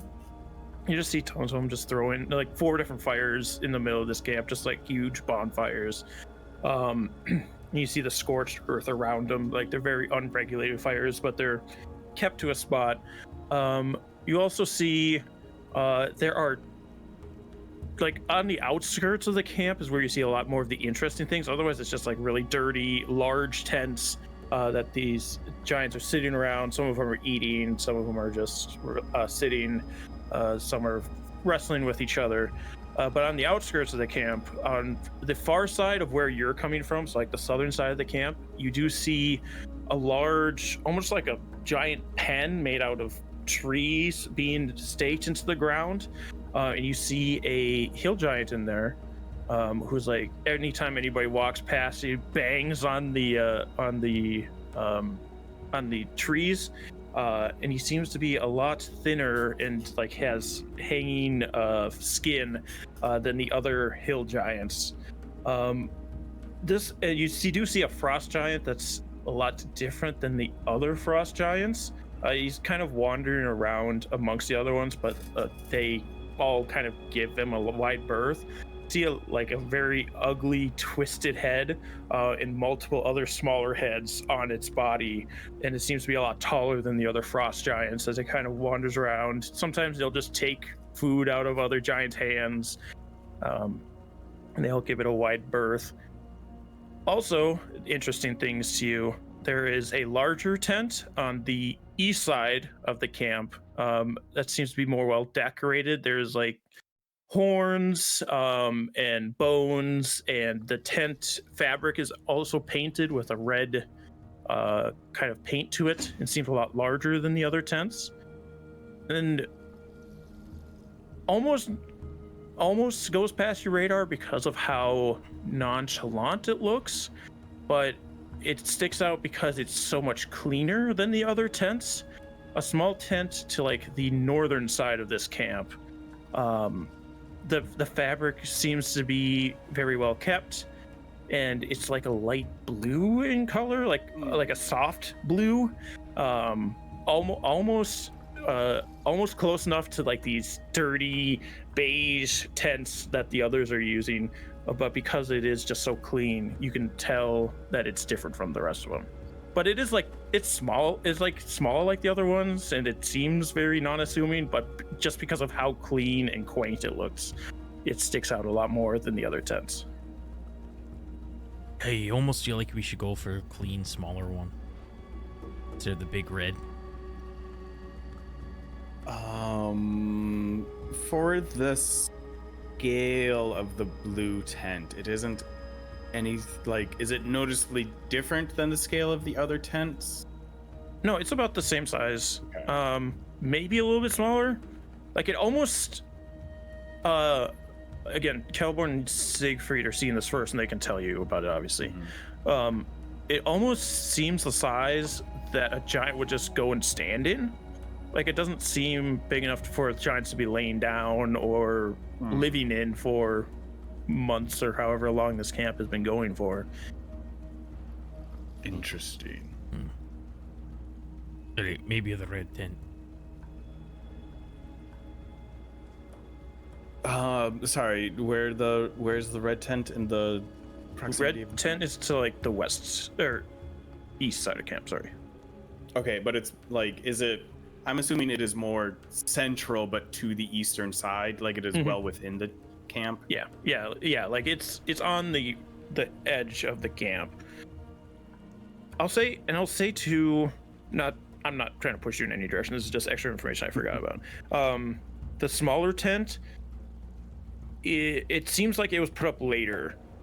I mean, it just of how clean it is it kind of goes with that, but it doesn't, like the rest of them were put there in a way to make as many tents fit, but that one's just kind of there, as if it was put in later and not meant to be there a long time, because it wouldn't fit in well with the others for the most space, using the space effectively if they were to continue to put tents on the other side of it.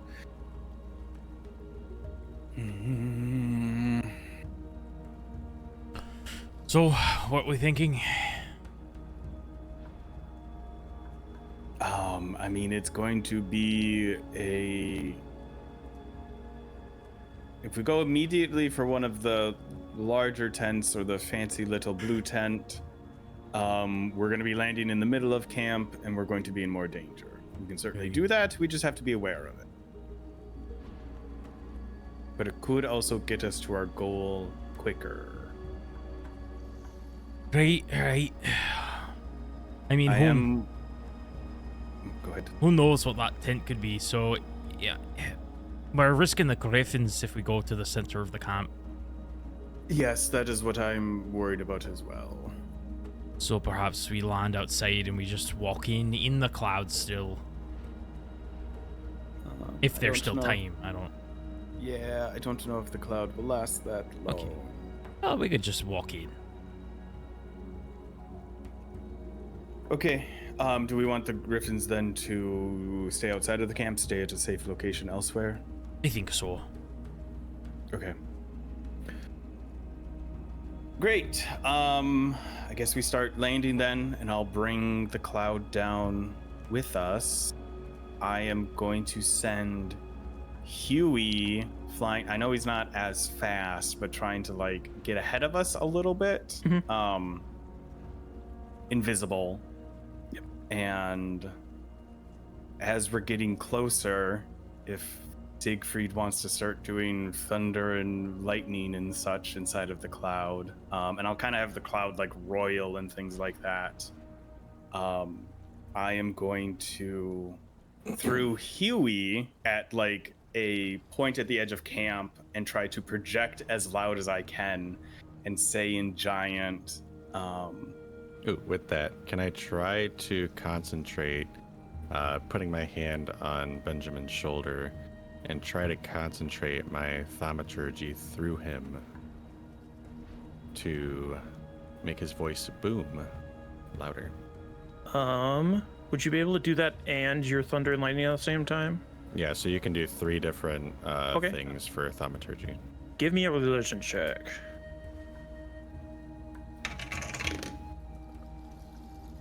Mm-hmm. 18. 18, yeah. You put your hand on Benjamin, and as he puts his voice through Huey, it booms out louder. So I will say in giant. These small folk are to be treated as honored guests. They have earned great boons from the gods of old and should be treated appropriately. Any who disrespect them disrespect the highest levels of the ordering. Give me a deception check, please. Could I get some advantage with all the fancy things we're doing? Sure. Yeah.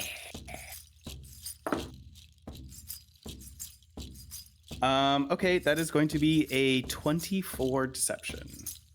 Yeah, you see a bunch of the Ettins and ogres and hill giants stop what they're doing and like start to cower a little bit. And I'll say Kilborn, as you're kind of looking out across this, you do see like that frost giant that has multiple heads starts pushing his way through the crowd towards you all. You also see coming out of that large tent, a huge figure steps out. It's weird because it looks like a building is coming out of this tent. But as this figure kind of stands up a little bit, you see the hunched shoulders and like the lowered head of this female hill giant, and you see the peak of like a stone cottage on her head and back. The thatched straw roof is still sitting on there. You see like pebbles crumble off as she steps out and looks around and looks up to your cloud. You see her kind of talk to one of the hill giants that was outside of her tent and send them over to the small blue tent as she also starts making her way towards this cloud. Okay. And I see that, and then I'm like, there's a rather big one wearing a hut on her head or back down there. It might be the one that we're after. We've kind of already committed to this though, so we just have to see it through. Right. No, I'm just saying. Yeah, as I'm continuing to guide this cloud down as our griffins land, and then send off the griffins and have the cloud go with the griffins as well, so they maintain so they're still obscured until they are able to get to like a height or like out of sight of the giants, and then kind of wait until some important giant comes and talks to us. Yeah, you see like all the hill giants and and stuff are like afraid to talk to you. They're kind of like being skittish. You start to see as this frost giant pushes his way through, you see like, again, multiple heads on his body. They're all inert and like their faces are twisted and mangled as he kind of leers down at you with his main head, like very stereotypical Viking helmet where it's the two horns that come out like this in kind of a conical shape, just white stringy hair, underbite with these gnarled teeth coming up as he kind of starts to grin looking at all of you, a little drool coming out of the side of his mouth. And as he goes to stride forward, he gets pushed to the side as the hill giant with the house on her back makes her way through the crowd. You say you've come from Cloud Giant? Yes. We have worked for Lord. Oh, I can't remember his name. Give me 1 second. I know what it is, though. You don't remember Lord name? No, I do. I do know it. We have been working for Lord Deardes for a number of years, but we have been sent out by the Duke and Duchess of Stratica to entreat with you. What they want? They ready join fight? I believe we should speak in perhaps more comfortable arrangements and not simply hear where some of the lesser folk who need not know can hear. Well, we wait one more join us. Great. It's like Excellent. I up and down here. Do I notice a totem? No. No? Okay. Nope. Even with, I'll keep your 27 perception roll. You don't notice the totem. Benjamin immediately mind thing that I don't see a totem on her. Yeah, she is wearing like a necklace of like teeth. You can see the teeth, like they aren't like where you kind of hew them to look nice, but like the roots, just these gnarled roots on the bottoms of the teeth, and there's like a skull or two of different animals around this necklace. I descend through the spores. They may be calling one of the princesses. I hope it's what's her name? Valeska? Valeska? I don't think any of them will be pleased to meet us and could be dangerous. Why you all stare so silent at me? Oh, We are waiting for the other one to join us. You said we had one more that would be joining. Oh, yes. Who else should we be Dasha expecting? be here soon. She up in her fancy tent. you know What's what? that name again? Sorry. Dasha. Dasha. Oh, does that ring any bells? You haven't heard that name before? Is Dasha your never mind. So is there any like traditions we should know about? Like if I was to be like, oh, I challenge you for your totem, would you know what that is? Why you want totem? You just Cloud Giants have own totem. They don't need. right? That's right. Well, we're sort of a special squad being put together. You see, Siegfried here was actually gifted that totem.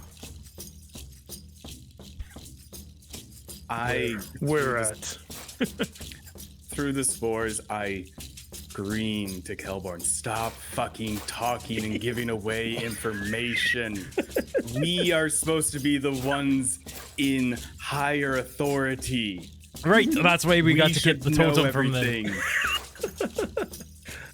As you are pleading with Kelborn not to say any more than he needs to, you do see the hill giants begin to part as stepping through this parting sea of hill giants, nettins, and ogres.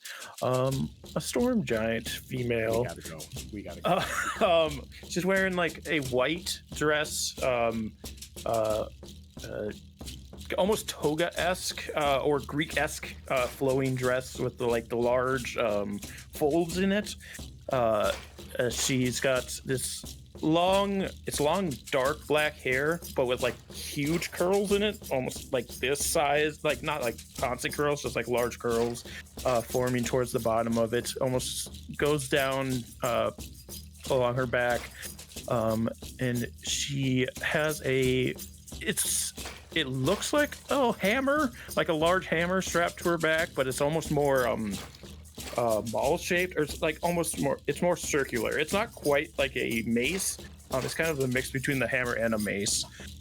Very fancy, very intricately built. As she comes through, and looks down at all of these. You were sent by cloud giants. Why? Did my sister have you sent?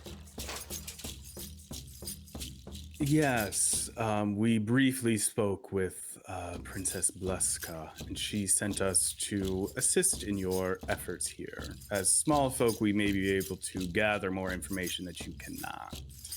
Give me a deception check, please. Okay, come on. Okay. That is a 27 deception. Interesting. Well then, Honda, could you leave us and I will speak with these small folk in my tent. You can continue going about preparations. All right, everybody get back to work, burn fire, get things ready. We move. Don't say anything. When she was speaking to Hunda, was that the hut woman? Yes, the large hill giant female with the hut on her back. Yes.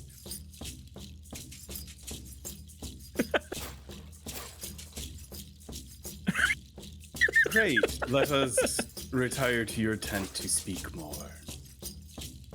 Yes. Follow closely behind. Don't want to getting swept up in. I'll catch up with you. I actually have a separate thing I have to do over there. I love it. All right. Kelborn is going to stay back, and the rest of you start to follow Princess Dosha back to her tent. Again, she she keeps looking back to make sure you were close enough to her that you're not going to get swept up as the hill giants reform into just a crowd, but not close enough that she's going to end up stepping on you, or that you step on her flowing dress that's behind her. And she kind of gets to this small tent. It's strange because the front of the tent's open, but you can't see inside of it. It's almost like a dark swirling matter at the front of the tent. So she kind of, it's almost like she's shooing dirt off of her dress as she cleans it, prestidigitation, and kind of does the same to all of you and cleans you off with magic. All right, you may all enter. Thank you. She steps in the tent and disappears. I step in as well. Siegfried will hesitantly walk in. All right. Can I stay outside? This music is kind of... I was going to say, it's going to change if you step inside. No! But it'll change back when we go back to Kelborn. Look, I have this problem. It's already broken. My ring, my bond with Kelborn's gone because it's 60 feet. So I'm going to have to stay with Sieg so I don't break that bond. So you enter the tent? Yeah, I entered the tent. All right. You step in. No! And materializing before you is this grand hall. Not as large as like the castles you've been in, but very fanciful red carpets line the walkways. There's a small staircase going up to a second floor.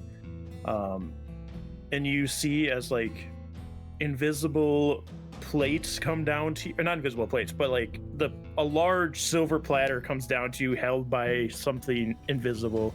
You can see different foods on there. There are like small enough hors d'oeuvres for you, and they're not like cut up giant hors d'oeuvres. They are your size, like little crackers and cheese and different things, and like small chalices of wines for you. Have as much as you want from there. Thank you. Of course. My sister sent you to help. Yes. We have connections inside of the city. She thought it might be useful if you could employ us to gather more information, perhaps influence some of the leaders inside of there, just make the siege, which of course will be simple enough, a bit easier, even more so. As her brow furrows, give me a new deception check. Disadvantage this time. Okay.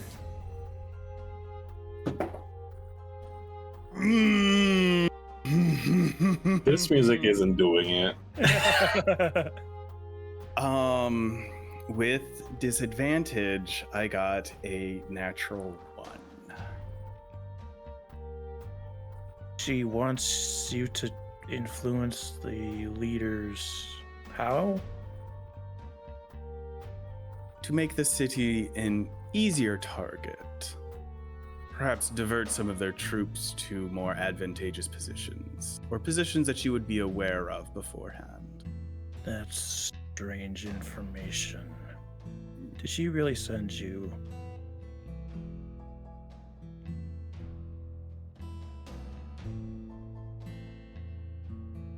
Fuck. Sorry. I have to make a decision at this point. I will say she just looks very confused. She doesn't seem to be getting like she's not taking a aggressive stance or anything. She just looks very confused. And she's like almost trying to read you. Like, why are you here? That doesn't sound right with the information I have.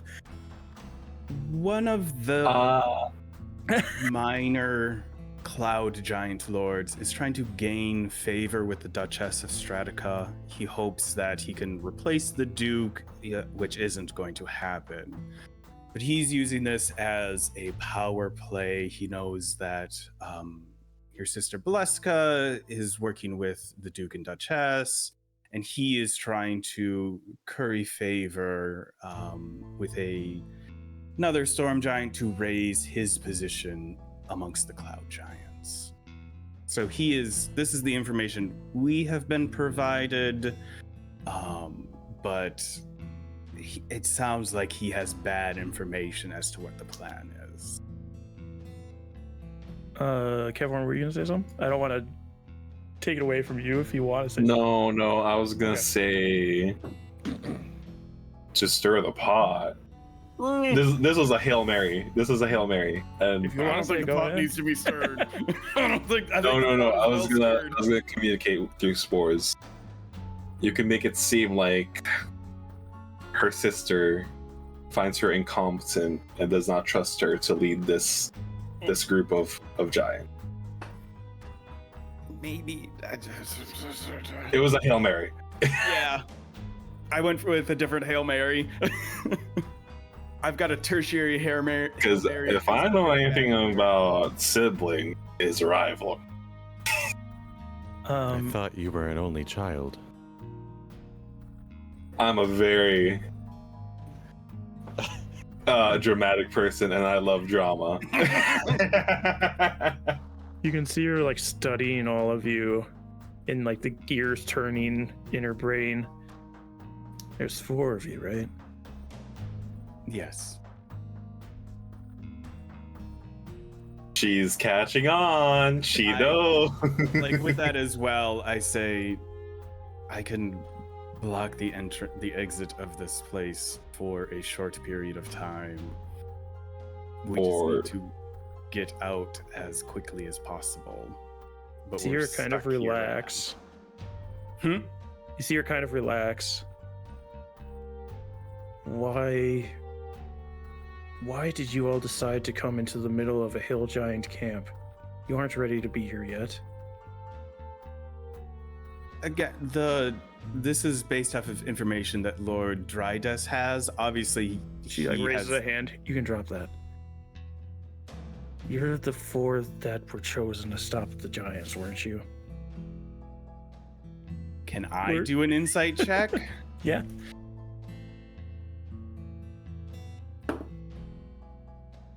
Fuck. That's not very good. Can I do it? Yeah. I mean, it's not terrible. And I do I'll it do from it. across Why not? That's outside a of this. 13 insight from me. 17 from Siegfried. It is a nat 20 from me for a 24. Yeah, you can tell she knows who you are, like that you are all fighting against the giants, and she's concerned as to why you're here because she doesn't want you guys to die. With that information, let's cut to Kelborn quickly to see what he is up to. What is Kelborn. he up to? I would also like to know that. What are you up to? I want to be out here with the music. Hunda, do you mind if I tag along with you? I suppose. All right, that's great. I want to see how things run around here. You see as she like turns around, she puts a hand on like an ogre and just pushes him onto his back as she walks, making a path for herself. Like again, as the princess came through, the hill giants made a path for her. Honda is making a path for herself through these hill giants. It's not that they don't respect her, it's that she doesn't have the patience for them to move for her.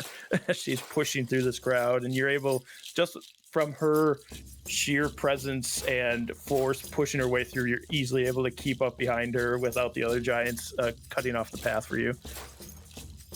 So what's our first step? Well, we got to get the fires going.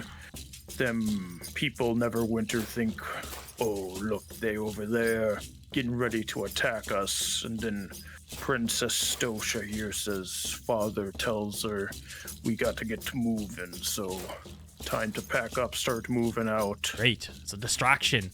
They all think we're going to be coming from this way while we go that way. Wonderful.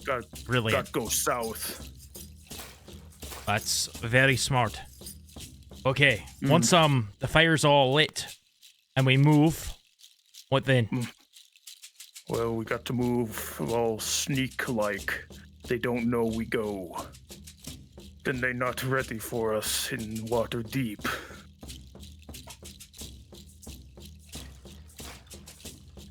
That's right. Very good. That's a wonderful hut you have on you. Thanks. Do other She giants kind of, like brushes a little bit, a bunch of rubble falls and crashes on the ground and breaks apart. do other giants have this or just her? Just her. Favorite enemy giants? I hung out with a giant all the time, sort of. Giantkin. Does anything like any stories about this? Anything this might trigger in my brain? History or nature, and you can use your double proficiency if you have proficiency in it. You're not even gonna, like, not even joking. Another nat 20. And that 20, but on the red die. Gotta get rid of all of them before combat, huh? Okay. Hell yeah. Yeah, this is very much a sign of status. You can assume she's probably the head chiefess of the hill giants. Would this be like a? If I don't know this, that's fine because I'll totally just ask her. But is this, ringing any bells with this, like, would I know this is like something that can happen where like a giant might like take their family home from when they were a kid or something? I don't. It seems like a small folk cottage. Oh. Like it's not a giant sized house. It's essentially a small cottage. The entirety of the top of it is on her head. Is that I've actually never seen any of your folk wearing huts before. Is that like a type of armor for you? Oh, trend setting. It looked very pretty, so I took it. It does. Wait, it's coming out. Sorry. It does look quite nice. Thank you. Does it still have doors? I got the doors. Kind of somewhere. looking around. Like you can see like a circular window on in the center of it, but like it's mostly the top of the building, so it doesn't have like the doors on it anymore or anything. It's quite the craftsmanship. I know it might seem a little forward of me, but would you mind if I took a step inside? Do a persuasion. Green die or red die? They've been cooking. Green die. Oh my god, it's not a 20. It's not 20, but it's good. You say persuasion? Yeah. 27. I mean, if you want to go inside, you can. All right, I go inside. Oh my! She like has to like lift you up into it because again, it's just the top of the house on her back, and she's like hunched. What's this herringbone? Herringbone floors. I didn't put floor in, maybe. Oh. But yeah, it's just nasty in here. It's like she doesn't take it off if she doesn't have to. Yeah. Can I? I'm in here. Is there no totems in here? No, there's no totem in here. It's just a fanciful headdress. Hey, okay. Alright, you want to stay up there? No, it's like you can take me out. I just want to see the beauty of it. You stay any longer, I charge rent. That's a good one. Yep. You're funny. You're very funny. Sorry about bringing up the totem before. Yeah, it's very weird why you want ours. So you already got the own. They let you hold totem up there. That's right. I mean, who holds your totem? No one, not just for a giant, unless I choose somebody for. No, but like, right, like the Cloud Giants, they had their totem on the dog before they gave it to Siegfried. Why put on dog? That's what I was wondering. That's why Siegfried said you should give it to someone that you trust, as opposed to putting it on the dog. So, we're like, you don't put yours on a dog, do you? No, we don't have dog here. I smashed dog last time. So where do you keep it? Maybe you're nice enough. You find out I think you're strong. I tell you, but don't tell strangers. Is there any sort of way I could prove my strength to you? Let me think on. Alright. I look small, but trust me. I have a big package. I carry a big package. Oh, I have idea. We throw you in the pen with Grongor. You win 1v1, no weapon when we give. Is it like fighting with our fists? Yeah. You fight him fist. He chosen of Hill Giant. He becomes Scion when King Hirig bring artifact. You beat him, you get totem.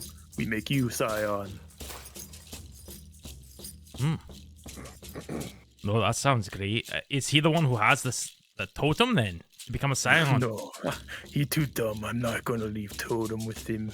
That's probably for the best if he's dumb. Well, let me think on that. I mean, I'm sure my friends, they'd probably be met. You know, they're so jealous of me all the time that I think they would want to fight me for the totem. So I have to kind of be careful around them. Yeah, you cannot trust no one. Well, make decision quick. You get hungrier by the day. Wait, is that? Yes, it's the dude in the cage. Why do you keep him in a cage? Got to keep hungry. He gets so mad when he's hungry too. Got to keep him away from others, or he try to kill everyone. Oh. Okay. But you know, when the Grolantor choose you to be a scion, you got to give up some things. Right. So where can I find you later tonight? I'll be intent. Why are you trying to cozy up? I mean, smooching and. I mean, look, possibly if we're still around tonight. In my jaw's not caved in from your friend there. Let me go size him up real quick. Don't get too close. I think I might don't give him no food. I might rile him up, you know. Get a real good fight out of him. That sounds good. All right, see you later. Right. She kind of turns and walks to her tent, and you are left in the Hill Giant camp. We will end the session. I gotta write down my plans. So, thank you all so much for joining us. Quite a lot of information our group has gotten today. We will come back next time to see what they do with that information. And have a good time, everybody. Let's keep making stories together.